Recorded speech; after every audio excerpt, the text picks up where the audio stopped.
ಮುಸುಕನು ಸರಿಸಿ ಕಂಗಳ ತೆರೆಸಿದೆ ಶುಭೋದಯ. ಮೂಡಲ ಮನೆಯ ಮುಸುಕನು ಸರಿಸಿ ಕಂಗಳ ತೆರೆಸಿದೆ ಶುಭೋದಯ. ಮನಸ್ಸಿನ ಮಾಗನು ಮೆಲ್ಲನೆ ಅರಳಿಸಿ ಚಂದನ ವನದಲ್ಲಿ ಗಂಧವತಿಯುತ ಹೊಮ್ಮಿಸಿ ಚಿಮ್ಮುವ ಶುಭೋದಯ. ಶುಭೋದಯ ಕರ್ನಾಟಕ, ಶುಭೋದಯ ಕರ್ನಾಟಕ, ಶುಭೋದಯ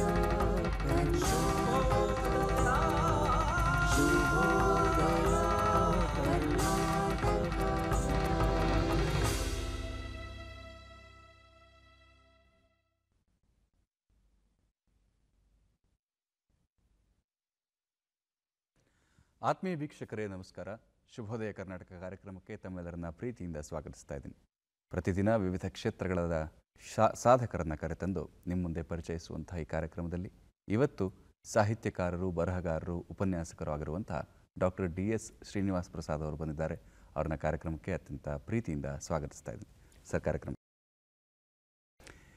ಇಂಥವರ ಮಾತುಗಳಿಂದ ಬಹಳಷ್ಟು ಜನರ ಮನಸ್ಸು ಉಲ್ಲಸಿತವಾಗುತ್ತೆ. ಯಾಕಂದರೆ ಇವರ ಬರಹಗಳಲ್ಲಿ, ಇವರ ಮಾತುಗಳಲ್ಲಿ ಹಲವಾರು ಸಾಧಕರ ಪರಿಛಾಯೆಗಳು ಕಂಡುಬರುತ್ತೆ. ಅಂತಹದೇ ಒಬ್ಬ ಮಹಾನ್ ವ್ಯಕ್ತಿ ಶ್ರೀ ಸಿದ್ದೇಶ್ವರ ಸ್ವಾಮಿಗಳು. ಅವರು ಹೇಳಿದಂತಹ ಒಂದೊಳ್ಳೆ ಮಾತಿನಿಂದ ಇವತ್ತಿನ ಕಾರ್ಯಕ್ರಮವನ್ನು ಪ್ರಾರಂಭ ಮಾಡೋಣ. ಆ ವ್ಯಕ್ತಿ ತಮ್ಮ ಮಾತುಗಳಿಂದ, ತಮ್ಮ ಪ್ರವಚನಗಳಿಂದ ಜಗತ್ತಿನಾದ್ಯಂತ ಇರುವಂತಹ ಎಷ್ಟೋ ಜನರ ಮನಸ್ಸಿಗೆ ಶಾಂತಿಯನ್ನು ಕೊಟ್ಟಂತಹ ವ್ಯಕ್ತಿ ಶ್ರೀ ಸಿದ್ದೇಶ್ವರ ಸ್ವಾಮಿಗಳ ಮಾತು ಒಂದೊಳ್ಳೆ ಮಾತು. ಅವ್ರು ಹೇಳ್ತಾರೆ, ದೇವಸ್ಥಾನದೊಳಗೆ ಹೋಗುವಾಗ ಅದು ಕೇವಲ ಬಾಳೆಹಣ್ಣಾಗಿತ್ತು. ದೇವಸ್ಥಾನದಲ್ಲಿ ಪೂಜೆ ಮಾಡಿಸಿ ಹೊರಬಂದ ಮೇಲೆ ಅದು ಪ್ರಸಾದ ಆಯಿತು. ಹಣ್ಣು ಬದಲಾಗಲಿಲ್ಲ, ಆದರೆ ನಾವು ನೋಡೋ ಕಣ್ಣು ಬದಲಾಯಿತು ಅಂತ ಹೇಳ್ತಾರೆ. ಎಂತಹ ಆಧ್ಯಾತ್ಮದ ಅಭಿವ್ಯಕ್ತಿ ಇದು. ಅವರ ಮಾತುಗಳಿಗೆ ಒಂದು ನಮಸ್ಕಾರಗಳನ್ನು ಸಲ್ಲಿಸ್ತಾ ನಮ್ಮ ಅತಿಥಿಯೊಂದಿಗೆ ಇವತ್ತಿನ ಮಾತುಕತೆಯನ್ನು ಪ್ರಾರಂಭ ಮಾಡ್ತೀನಿ. ಸರ್, ಬಹಳ ಮುಖ್ಯವಾಗಿ ನಿಮ್ಮ ಬರವಣಿಗೆ ಅನ್ನೋದಕ್ಕಿಂತ ನಿಮ್ಮ ಸಾಹಿತ್ಯದೆಡೆಗಿನ ಅಥವಾ ಸಾಹಿತ್ಯದ ಕಡೆಗಿನ ಒಂದು ಆಸೆ, ಅಭಿಲಾಷೆ ಶುರುವಾಗಿದ್ದು ನಾಟಕಗಳಿಂದ, ಅದು ಆಕಾಶವಾಣಿಯ ನಾಟಕಗಳಿಂದ ಅಂತ ಕೇಳ್ಪಟ್ಟೆ. ಹೌದಾ? ಸತ್ಯವಾದ ಮಾತು. ಏಕೆಂತಂದರೆ ನಾನು 6ನೇ ವಯಸ್ಸಿನಲ್ಲೇ ನಮಗೆ ಅದು ಕ್ರೆಡಿಟ್ ಯಾರಿಗೆ ಹೋಗಬೇಕು ಅಂತಂದರೆ ಶಾಲೆಗೆ ಹೋಗ್ಬೇಕು. ನಾನು ಓದ್ತಾ ಇದ್ದ ಶಾಲೆಗೆ ನಾನು ಇವತ್ತು ನೆನೆಸ್ಕೊಳ್ಬೇಕು. ನಾನು ಓದಿದ್ದು ಕೇಂಬ್ರಿಡ್ಜ್ ಆಂಗ್ಲ ಮಾಧ್ಯಮ ಶಾಲೆಯಲ್ಲಿ. ಅಲ್ಲಿ ಪ್ರತಿ ಸರಿ ನಮಗವಾಗ ಅದರ ಗುರುತು, ಅದರ ಮಹತ್ವ ಗೊತ್ತಾಗ್ತಾ ಇರಲಿಲ್ಲ. ಏನೋ ಒಂದು ಮಾತಾಡ್ಸೋರು, ಬಾ ನೀನು ಮಾತಾಡು. ನಮ್ಗೆ ಹುಡುಗ ವಯಸ್ಸು, 6ನೇ ವಯಸ್ಸು ಅಂದರೆ ಲೆಕ್ಕ ಹಾಕ್ಕೊಳ್ಳಿ. ಇದು ಯಾಕೆ ಹಿಂಗೆ ಮಾತಾಡಿಸ್ತಾರೆ ಅಂತ ಬರ್ತಾ ಬರ್ತಾ ಬರ್ತಾ ಬರ್ತಾ ಆಯಿತು. ಆಮೇಲೆ ಒಂದು ಸರ್ತಿ ನಾವು ಇದ್ದದ್ದು ಗಿರಿನಗರ, ಶ್ರೀನಗರದ, ಬೆಂಗಳೂರಿನ ಶ್ರೀನಗರ ಗಿರಿನಗರದಲ್ಲಿ. ಅಲ್ಲಿ ಒಂದು ಸರ್ತಿ ನಮ್ಮ ತುಂಬ ಆತ್ಮೀಯರಾಗಿರೋರು ಇಬ್ಬರಿದ್ರು ಅಣ್ಣ ತಮ್ಮಂದ್ರು. ಒಬ್ಬರು ನಟರಾಜ್ ಅಂತ ಹೇಳಿ, ಇನ್ನೊಬ್ರು ಶಿವಕುಮಾರ್ ಅಂತ ಹೇಳಿ. ನಾವು ಅವ್ರ ಮನೆಗೆ ಹೋಗೋದು, ಚೇಷ್ಟೆ ಮಾಡೋದು ಎಲ್ಲ ಮಾಡ್ತಾ ಇದ್ವಿ. ಒಂದು ದಿವಸ ಏನು ಮಾಡಿದ್ರು, ಅವರಿಬ್ಬರು ಸೇರಿಕೊಂಡು ನಟರಾಜು ಶಿವಕುಮಾರು ಆ ಹೆಸರನ್ನು ಜೋಡಿಸ್ಕೊಂಡು ಶಿವರಾಜ ಸಾಂಸ್ಕೃತಿಕ ಸಂಘ ಅಂತ ಮಾಡ್ಕೊಂಡು ನಾಟಕಗಳು ಬರಿತಾ ಇದ್ದೀವಿ. ಇದ್ರು ನಾವು ಹೇಗೆ ಬರೀತೀರ ನಾಟಕ ನೋಡೋಕ್ಕೆ ಅಂತ ಹೋಗ್ತಾ ಇದ್ವಿ. ಆಗ ನನಗೆ ಪ್ರಾಯಶಃ 10 ವರ್ಷ, 87 ಇಸ್ವಿ, 10 ವರ್ಷ. ನಮ್ಮ ಅಕ್ಕನಿಗೆ 12 ವರ್ಷ. ಬರೀ ನೋಡೋದಲ್ಲ, ನೀನು ಮಾಡ್ತೀಯನೋ ಅಂದರು. ನನಗದು ಏನು ಅಂತಲೇ ಗಾಳಿಗಂತ ಗೊತ್ತಿಲ್ಲ. ಆಯಿತು ಮಾಡ್ತೀನಿ ಅಂದ್ಬಿಟ್ಟೆ. ಆಮೇಲೆ ಈ ಥರದೆಲ್ಲ ತಾಲೀಮಿರುತ್ತೆ, ತರಬೇತಿ ಇರುತ್ತೆ ಅಂದ್ಬಿಟ್ಟು ಹಾಗೆ ನಾನು ಮಾಡಿದಂಥ ಮೊದಲನೇ ನಾಟಕ ಒಗ್ಗಟ್ಟಿನಲ್ಲಿ ಬಲವಿದೆ ಅಂತ. ಆ ಒಗ್ಗಟ್ಟಿನಲ್ಲಿ ಬಲವಿದೆ ಬಂದಾಗ 87ರಲ್ಲಿ ನನಗೆ ಅವಾಗ 10 ವರ್ಷ. ಅವಾಗ ಏನೋ ಒಂದು ಹುರುಪು, ಆಕಾಶವಾಣಿಯಲ್ಲಿ ಬರುತ್ತೆ, ಬಾನುಲಿಯಲ್ಲಿ, ಆಮೇಲೆ ಪಕ್ಷಿ ನೋಟ ಅಂತದ್ರಲ್ಲಿ ಚೂರು ಚೂರು ತೋರಿಸ್ತಾರೆ ಅಂತ. ಒಂದು ಅಂತ ಹೋದ್ವಿ. ಆಮೇಲೆ ಇನ್ನೊಂದು ಮಾಡ್ತೀಯಾ ಅಂದರು. ಕಳ್ಕೊಳ್ಳೋದೇನು, ಸ್ಕೂಲ್ಗೆ ಪರ್ಮಿಷನ್ ಕೊಟ್ಟರೆ ಅಂತಂದ್ಬಿಟ್ಟು ಸಮುದ್ರದಲ್ಲಿ ಆಹಾರ ಅಂತ ಮಾಡಿದ್ವಿ. ಹೀಗೆ ಮಾಡ್ಕೊಂಡು ನನ್ನ 10ನೇ ವಯಸ್ಸಿಗೆ ಸುಮಾರು ಒಂದು 10 ನಾಟಕಗಳು ಮಾಡಿದ್ದೆ. ಈಗ ಉದ್ಘೋಷಕೆಯಾಗಿರುವಂಥ, ಆಕಾಶವಾಣಿಯಲ್ಲಿ ಉದ್ಘೋಷಕೆಯಾಗಿರುವಂಥ BK ಸುಮತಿಯವರು ನಮ್ಮ ಜೊತೆ ಬರೋರು. ಆಮೇಲೆ ಈ ಮಳೆಬಿಲ್ಲು ಅನ್ನೋ ಧಾರಾವಾಹಿಯನ್ನು ನಿರ್ದೇಶಿಸಿರುವಂಥ ಜಯಂತ್, ನಾನು ಎಲ್ಲ ಒಟ್ಟಿಗೆ ಮಾಡ್ತಾ ಇದ್ವಿ. ಆ ರಸಕ್ಷಣಗಳನ್ನು ಇವತ್ತಿಗೂ ಮರೆಯೋಕ್ಕಾಗಿಲ್ಲ. ನಮ್ಗೆ ಅವಾಗ ಗೊತ್ತಾಗ್ತಾ ಇರಲಿಲ್ಲ ಅದರ ಅನುಭವ ಏನು ಅಂತ. ಈಗ ಅದು ತಳಪಾಯ ಗೊತ್ತಾಗ್ತಾ ಇದೆ. ಅಲ್ಲದೆ ನೀವು ಕಥೆಗಳನ್ನು ಕೂಡ ಆ ವಯಸ್ಸಿಗೆ ಬರೆದಿದ್ರಿ ಅಂತ ಕೇಳ್ಪಟ್ಟೆ. ಏನು ಮೊದಲೇ ಕಥೆ ಯಾವುದ್ರ ಬಗ್ಗೆ ಬರೆದಿದ್ರಿ, ನೆನಪಿದೆಯಾ? ಖಂಡಿತ. ಯಾಕೆಂದರೆ ಮೊದಲನೇದು ಯಾವತ್ತೂ ಮರೆಯಲ್ವಂತೆ. ಹಾಗಾಗಿ ನಾನು ಅದೇ 6ನೇ ತರಗತಿಯಲ್ಲಿ ಕೇಂಬ್ರಿಡ್ಜಿಗೆ ಬಂದೆ. 7ನೇ ತರಗತಿಯ ಸಮಯದಲ್ಲಿ 6ನೇ ತರಗತಿಯಲ್ಲಿ ಕೇಂಬ್ರಿಡ್ಜ್ ಆಂಗ್ಲ ಶಾಲೆಯಲ್ಲಿ ಗೀಚಿದ್ದೆ. ಏನು ಸುರೇಖಾ ಮೇಡಮ್ ಅಂತ ನಂಗೆ ಇನ್ನೂ ನೆನಪಿದೆ. Surekha madam, Jayashree madam, Suma madam ಇದ್ದರು, ಲೂಸಿನಾ ಮಾರ್ಗ್ರೆಟ್ ನಮಗೆ ಇದಾಗಿದ್ದರು. ಮುತ್ತುರಾಜ ಅಂತಿದ್ದ, ಅವನು ಅನಿಲ್ ಅಂತವರು, ಮೇಡಮ್ ಶ್ರೀನಿವಾಸ್ ಇದು ಬರೆದಿದ್ದಾನೆ, ಕತೆ ಬರ್ತಿದೆ. ಅವರು ನಂಬಲೇ ಲೇ ಚೋಟುದ್ದ ಇದೆಯಾ, ಅವ ಕುಳ್ಳ ಅಂದರೆ ಕುಳ್ಳ, ನಾನು ಚೋಟುದ್ದ ಇದೆಯಾ ನೀನು ಬರೆಯೋಕ್ಕೆ ಸಾಧ್ಯ ಇಲ್ಲ, ನಾನೇ ಮೇಡಮ್ ಬರೆದಿದ್ದು ಅಂದರೆ ಅವರಿಗೆ ಅನುಮಾನ ಅಲ್ಲ, ಸಹಜವಾಗಿ ಅನುಮಾನ ಬಂದೇ ಬರುತ್ತೆ. ಸರಿ ನೀನೇ ಬರೆದಿದ್ದ? ನೀನೇ ಬರ್ದಿದ್ದು. ನಾನೇ ಬರ್ದಿದ್ದು ಮೇಡಮ್, ನಾನೇ ಬರ್ದಿದ್ದು ಮೇಡಮ್. ಅವ್ರಿಗೆ ನಂಬಿಕೆ ಬರಲಿಲ್ಲ. ಕೊಡಿಲಿ ನೀನು ಬರ್ದಿರೋದು, ಸೈಡ್ಗೆ ಇಟ್ಬಿಟ್ಟು ನಾನು ಮುಂದೆ ಅದನ್ನೇ ಇನ್ನೊಂದು ಸರಿ ಬರಿ ಅಂದರೆ she wanted to know whether it was written by me or not. ಬೇರೆ ಎಲ್ಲ ಕಾಪಿ ಬರ್ಕೊಂಡ್ಬಂದು ಸಹಜ ಸಹಜ ಅಂತ ಆ ಥರ ಅನ್ಸೋದು ಸಹಜ. ಬರದೆ ಆವಾಗ ಅಲ್ಲಿ ಹಾಗಾದ್ರೆ ಇವಾಗ ಇನ್ನೊಂದು ನಾನು ಕಾನ್ಸೆಪ್ಟ್ ಕೊಡ್ತೀನಿ ಬರೀ ಅಂದರು. ಇಬ್ಬರು ಹುಡುಗರು, ಶಾಲೆ, ಮನೆ, ಇದನ್ನೇ ಬರೀ. ಸರಿ ಇಲ್ಲೇ ಬರೀಬೇಕಮ್ಮ, ಇವತ್ತು ಲೇಟ್ ಆಗೋದ್ರೂ ಪರವಾಗಿಲ್ಲ, ಆಫೀಸ್ ರೂಮಲ್ಲಿ ಕೂತ್ಕೊಂಡು ಬರೀ. ಶಾಲೆ ಮತ್ತು ಹುಡುಗರು ಅಂತ ಬರೆದೆ. ಮೊದಲು ಬರೆದ ಕತೆ ಜಮೀನ್ದಾರನ ಮಗನ ಪಾಂಡಿತ್ಯ ಅಂತ.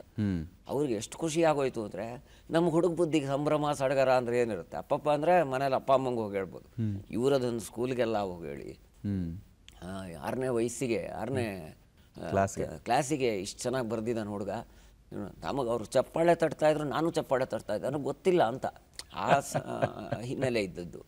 ಆಮೇಲೆ ಕಥೆಗಳ ಪ್ರಪಂಚ ವಿಸ್ತಾರ ಆಗ್ತಾ ಹೋಯಿತು. ನಿಧಾನವಾಗಿ ಬರವಣಿಗೆಯನ್ನು ರೂಢಿಸ್ಕೊಳ್ತಾ ಇದ್ದೆ. ವಿಸ್ಡಮ್ಮು ಅಂತೆಲ್ಲ ಪತ್ರಿಕೆ ಬರೋದಲ್ಲ, ಆವಾಗಲೇ ನಾನು ಲೇಖನಗಳು ಬರೋದು. ನಾನು ಇನ್ನೂ 10ನೇ ವಯಸ್ಸಿಗೆ ಪಾದಾರ್ಪಣೆ ಮಾಡುವ ಸಮಯದಲ್ಲೇ ಸುಮಾರು ಲೇಖನಗಳು ವಿಸ್ಡಮ್ಮಲ್ಲಿ ಪ್ರಕಟ ಆಗಿದ್ವು, ಇಂಗ್ಲೀಷ್ನಲ್ಲಿ. ಮಾತೃಭಾಷೆ ನಂದು ಕನ್ನಡ, ಓದಿದ್ದು ಆಂಗ್ಲ ಮಾಧ್ಯಮ, ನಾನು ಬರೀತಾ ಇದ್ದಿದ್ದು ಇಂಗ್ಲೀಷ್ನಲ್ಲಿ. ಆಮೇಲೆ ನಾನು ಆರಂಭ ಮಾಡಿದ್ದೆ ಇಂಗ್ಲೀಷ್ನಲ್ಲಿ, ಸಾಹಿತ್ಯ ಆರಂಭ ಮಾಡಿದ್ದೆ ಇಂಗ್ಲೀಷ್ನಲ್ಲಿ.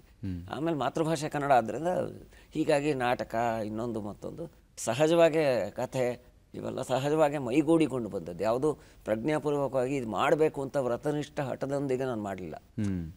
ಅದು ಇಟ್ ಹ್ಯಾಪನ್ಸ್ ಅಂತಾರಲ್ಲ, ಆಲ್ ಆಫ್ ಎ ಸಡನ್, ಆವಾಗಲೇ ಖುಷಿ ಇರೋದು ಅಂದ್ಕೊಳ್ತೀನಿ ನಾನು. ಹಾಗಾಗಿತ್ತು. ಮುಂದೆ ಶ್ರೀನಿವಾಸ್ ಪ್ರಸಾದ್ ಅವರು ಬಹಳ ಚರ್ಚಾ ಸ್ಪರ್ಧೆಗಳಲ್ಲಿ, ಆಮೇಲೆ ಆಶುಭಾಷಣ ಸ್ಪರ್ಧೆಗಳಲ್ಲೆಲ್ಲ ಭಾಗವಹಿಸ್ತಿದ್ರಂತೆ. ಕಾಲೇಜ್ಗಳಲ್ಲಿ ಹೋಗಿ ನಿಮ್ಮ ಬಹಳಷ್ಟು ಪ್ರಶಸ್ತಿಗಳನ್ನು ನಿಮ್ಮ ಸ್ಕೂಲ್ಗೆ, ನಿಮ್ಮ ಕಾಲೇಜ್ಗೆ ತಂದಿದ್ರಂತೆ, ಹೌದಾ? ಹಾಂ, ನಾನು ಆಚಾರ್ಯ ಪಾಠಶಾಲಾ ವಿದ್ಯಾಸಂಸ್ಥೆಗೆ ಸೇರಿದ್ದು. ಅದು ಎಂಥ ವಿದ್ಯಾಸಂಸ್ಥೆ ಅಂತಂದರೆ, ಇವತ್ತು ಖುಷಿಯಿಂದ ಹೇಳಬೇಕದು, ಕಲಾರತ್ನ ಕಲ್ಯಾಣ್ ಕುಮಾರ್ ಓದಿದ ವಿದ್ಯಾಸಂಸ್ಥೆ ಅದು, ಸೂಪರ್ ಸ್ಟಾರ್ ರಜನಿಕಾಂತ್ ಓದಿದ ಸಂಸ್ಥೆ ಅದು, CNR ರಾವ್ ಓದಿದ ಸಂಸ್ಥೆ ಅದು, ರೊದ್ದಂ ನರಸಿಂಹ ಅನ್ನುವ ವಿಜ್ಞಾನಿ ಓದಿದ ಸಂಸ್ಥೆ ಅದು, MD ಪಲ್ಲವಿ, C ಯಶ್ವತ್ ಅವರೆಲ್ಲ ಓದಿದ ಸಂಸ್ಥೆ. 8, 9, 10ರಲ್ಲಿ ಪ್ರತಿ ಸರಿ ಯಾವುದೇ ಭಾಷಣ ಚರ್ಚಾ ಸ್ಪರ್ಧೆ ಇದ್ದರೂ ಕೂಡ ಇವತ್ತಿಗೂ ಸಂಪರ್ಕದಲ್ಲಿದ್ದಾರೆ. ಪ್ರೌಢಶಾಲೆಯ ಮೇಷ್ಟ್ರು ಸುರೇಶ್ MN ಅಂತ, ನಮ್ಮ ಬೆಂಗಳೂರು ಅಂತ ಭಾಳ ದೊಡ್ಡ ಕಾರ್ಯಗಳನ್ನು ಮಾಡಿದವರು ಅವರು ನಮ್ಮ ಮೇಷ್ಟ್ರು. ವಿ ನಾಗರಾಜ್ ಅಂತಿದ್ರು, ಅವರೆಲ್ಲ ಬೆಂಬಲ ಕೊಡೋರು. ಇವತ್ತಿಗೂ ಅವರು ಸಂಪರ್ಕದಲ್ಲಿದ್ದಾರೆ. ಆ ಅಡಿಪಾಯದ ಮೇಲೆ ಕಾಲೇಜಿಗೆ ಹೋದಾಗ ನನಗೆ ತುಂಬ ನೇರವಾಗಿ ಹೇಳಬೇಕಾದ್ರೆ, ನಾನು ಗಣಿತದಲ್ಲಿ ಅದನ್ನು ನೆಗೆಟಿವ್ ಆಗಿ ಹೇಳ್ಕೊತಾ ಇಲ್ಲ, ವಿಜ್ಞಾನದಲ್ಲಿ ಗಣಿತದಲ್ಲಿ ಫೇಲ್ ಆಗಿಬಿಟ್ಟೆ. ಫೇಲ್ ಆಗ್ತಾನೆ ಬಂದೆ ನಿರಂತರವಾಗಿ. ಅದನ್ನು ತಪ್ಪು ಅಂತಲೋ ಅಥವಾ ಇನ್ನೊಂದು ಅಂತಲಲ್ಲ, ಫೇಲ್ ಆದೆ. ಆಮೇಲೆ ಹಾಗೋ ಹೀಗೋ ಕಷ್ಟಪಟ್ಕೊಂಡು ಫಸ್ಟ್ PUCಗೆ ಸೇರಿದೆ. ಅಲ್ಲಿಂದ ನಾನು ಯಾರಿಗೂ ಮೊದಲನೇ ಸ್ಥಾನ ಬಿಟ್ಕೊಡ್ಲಿಲ್ಲ. ಆದರೆ ಯಾವಾಗ ನನಗೆ ಚಿಗುರೊಡೀತು ಅಂತಂದರೆ, ಅಲ್ಲಿ ಇದ್ದ ವಾತಾವರಣ. ಇವತ್ತು ನಾನೇನಾದರೂ ಈ ಆಸನದಲ್ಲಿ ಕೂತಿದ್ದೀನಿ ಅಂದರೆ ಅದಕ್ಕೆ ಗುರುಗಳ ಪರಂಪರೆನೇ ಕಾರಣ. APSನಲ್ಲಿ ಓದಿದಂಥ ನಾನು ಇವತ್ತಿಗೂ ಅವರ ಹೆಸರು ನೆನಪಿಟ್ಕೊಂಡಿದ್ದೀನಿ. ಸರಸ್ವತಿ ಮೇಡಮ್ ಅಂತ, ಮೊನ್ನೆನೂ ಅವ್ರ ಮನೆಗೆ ಹೋಗಿದ್ದೆ. ಅರ್ಥಶಾಸ್ತ್ರವನ್ನು ಕನ್ನಡ ಇಂಗ್ಲೀಷಲ್ಲಿ ಬೋಧನೆ ಮಾಡಿದರು. ಆಮೇಲೆ ಶಿವಣ್ಣ ಅಂತ ನಮ್ಮ PT ಮಾಸ್ಟ್ರು, ಏನೋ ಚೆನ್ನಾಗಿದೆಯೇನೋ ಅಂತ. ಆಮೇಲೆ ಕನ್ನಡಕ್ಕೆ ನಿಜವಾಗ್ಲೂ ಒಂದು ಯಾವ ಸಂದರ್ಭದ ಫೋಟೋ ಈಗ ಹಾಕಿರೋದು? APS ಕಾಲೇಜಲ್ಲಿ ನಾನು ಅತ್ಯುತ್ತಮ ವಿದ್ಯಾರ್ಥಿ ಪ್ರಶಸ್ತಿ ತಗೊಂಡು. ಅದು ಏನಾಗುತ್ತೆ ಅಂದರೆ, ಒಳ್ಳೊಳ್ಳೆ ಮೇಷ್ಟ್ರುಗಳು ಸಿಕ್ಬಿಟ್ರು ನಮಗೆ. KR ಗಣೇಶು, ಅಬ್ದುಲ್ ಬಶೀರು, ಮಧುಸೂದನ್, ಲೋಕೇಶ್ವರಪ್ಪ. ಮೊನ್ನೆನೂ ಅಂದರು, ಲೋಕೇಶ್ವರಪ್ಪ ಅನ್ನೋರು ಫೋನ್ ಮಾಡಿ, ಕನ್ನಡ ವಿದ್ಯಾರ್ಥಿ ಎಷ್ಟು ಚೆನ್ನಾಗಿ ತೆಗ್ದಿದ್ಯೋ ಅಂತ. ಎಷ್ಟು ಚೆನ್ನಾಗಿ ತೆಗೆದ್ರು ನಮ್ಗೆ ಕಳಿಸೋರು, ಯಾವುದೇ ಸ್ಪರ್ಧೆ ಇದ್ರು ಕಳಿಸೋರು, ಪ್ರಬಂಧ ಅದು ಇದು. ನನಗೆ ಏನಂತಂದರೆ, ಈ ಬರ್ಕೊಂಡು ಓದು ಅಂದರೆ ನನಗೆ ಇವತ್ತಿಗೂ ಆಗಲ್ಲ. ಸೊ ಅಲ್ಲೇ ಮಾತಾಡ್ಬಿಡ್ತಾ ಇದ್ದೆ, ಬರ್ತಾಯಿದ್ದೆ. ಒಂದು ಸರಿ ನೀನು ಇದಕ್ಕೆ ಹೋಗು ಹೋದ್ರು, ಗಣೇಶ್ ಸರ್ ಹೇಳಿದ್ರು, ಕ್ರೈಸ್ಟ್ ಕಾಲೇಜ್ಗೆ ಹೋಗು, ಅಲ್ಲಿ ಮಾತಾಡು.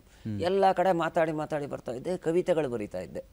ಸೊ ಆ ಕವಿತೆಗಳು ಆಕ್ಸಿಡೆಂಟಲ್ ಆಗೇ ಬಂದಿದ್ದು, ನಾನು ನಾಟಕದ ಥರನೇ ಬರೆಯೋಕ್ಕೆ ಶುರು ಮಾಡಿದೆ. ಕನ್ನಡದಲ್ಲಿ ಇಂಗ್ಲೀಷ್ ಎಂಥ ಪುಣ್ಯಾತ್ಮರು ಇದ್ದರು ಅಂದರೆ, ಇವತ್ತು ನಾಡಿಗೆ ಪರಿಚಯ ಪ್ರೊಫೆಸರ್ CD ನರಸಿಂಹಯ್ಯ ಅಂದರೆ ಯಾರು ಬೇಕಾದ್ರೆ ಹೇಳ್ತಾರೆ, ಧ್ವನ್ಯಾಲೋಕದ ಅವರಿಲ್ಲ ಈಗ. ಅವ್ರ ಮಗಳು ಡಾಕ್ಟರ್ ರಾಗಿಣಿ ರಾಮಚಂದ್ರ ಅವ್ರು ನನಗೆ ಇಂಗ್ಲೀಷಲ್ಲಿ ಬರೆಯೋಕ್ಕೆ ಪ್ರೋತ್ಸಾಹ ಮಾಡಿದ್ರು. You can do it Srinivas. ಇನ್ನೊಬ್ಬರು ಲಕ್ಷ್ಮೀ ರಘುನಂದನ್ ಅಂತ, ಅವರು ಕೇರಳ ತಿರುವನಂತಪುರ ರಾಜಮನೆತನ ಇದೆಯಲ್ಲ ಅದರದವರು.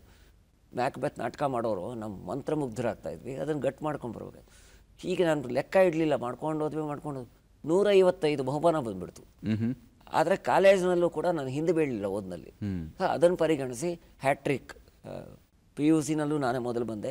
ಮೊದಲು BA, 2ನೇ BA, 3ನೇ BAನಲ್ಲಿ ಇದು ಕೊಟ್ಟರು, ಕಾಲೇಜಿನ ಪ್ರತಿಭಾವಂತ ವಿದ್ಯಾರ್ಥಿ ಅಂತ ಕೊಟ್ಟರು. ಆಮೇಲೆ ಮಹಿಳಾ ಉಪನ್ಯಾಸಕಿಯರು ಭಾಳ ಖುಷಿಪಟ್ಟು ನಗದು ಬಹುಮಾನವನ್ನು ಕೊಟ್ಟರು. ಯಾತಕ್ಕೆ ಖುಷಿ ಅಂತಂದರೆ ನನ್ನ ವಿದ್ಯಾಸಂಸ್ಥೆ ಇಷ್ಟು ಜನರನ್ನು ನಾನು ಮರೆಯಲ್ಲ, ಜೊತೆಗೆ ನಮ್ಮ ತಂದೆ ತಾಯಿ ಸಮ್ಮುಖದಲ್ಲಿ ನಾನು ಅದು ತೊಗೊಂಡೆ ಅನ್ನೋದು ಇವತ್ತಿಗೂ ನನಗೆ.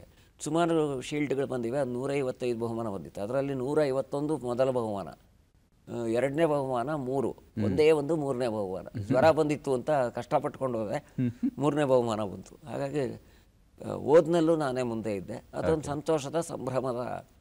ನೀವು ಹೇಳಿದ ಹಾಗೆ ಆಶುಭಾಷಣ ಸ್ಪರ್ಧೆಯಲ್ಲಿ ಭಾಗವಹಿಸ್ತಿದ್ರಿ ಅಂತ ಹೇಳ್ತಿದ್ರಿ. ಈ ಸಂದರ್ಭದಲ್ಲಿ ಅದನ್ನು ಒಂದು ಚೆಕ್ ಮಾಡ್ಬೋಣ.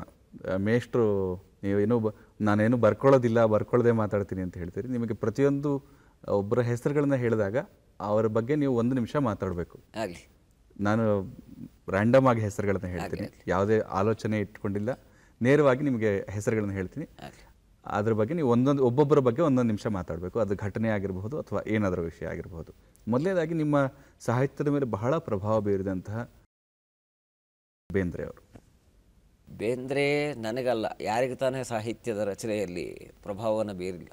ಅವರು ಎಷ್ಟು ಚೆನ್ನಾಗಿ ಹೇಳ್ತಾರಂತಂದರೆ, ನಾವು ಸಾಮಾನ್ಯವಾಗಿ ನಮ್ಮ ಬಡತನವನ್ನು ಹೀಗಳಿತೀವಿ.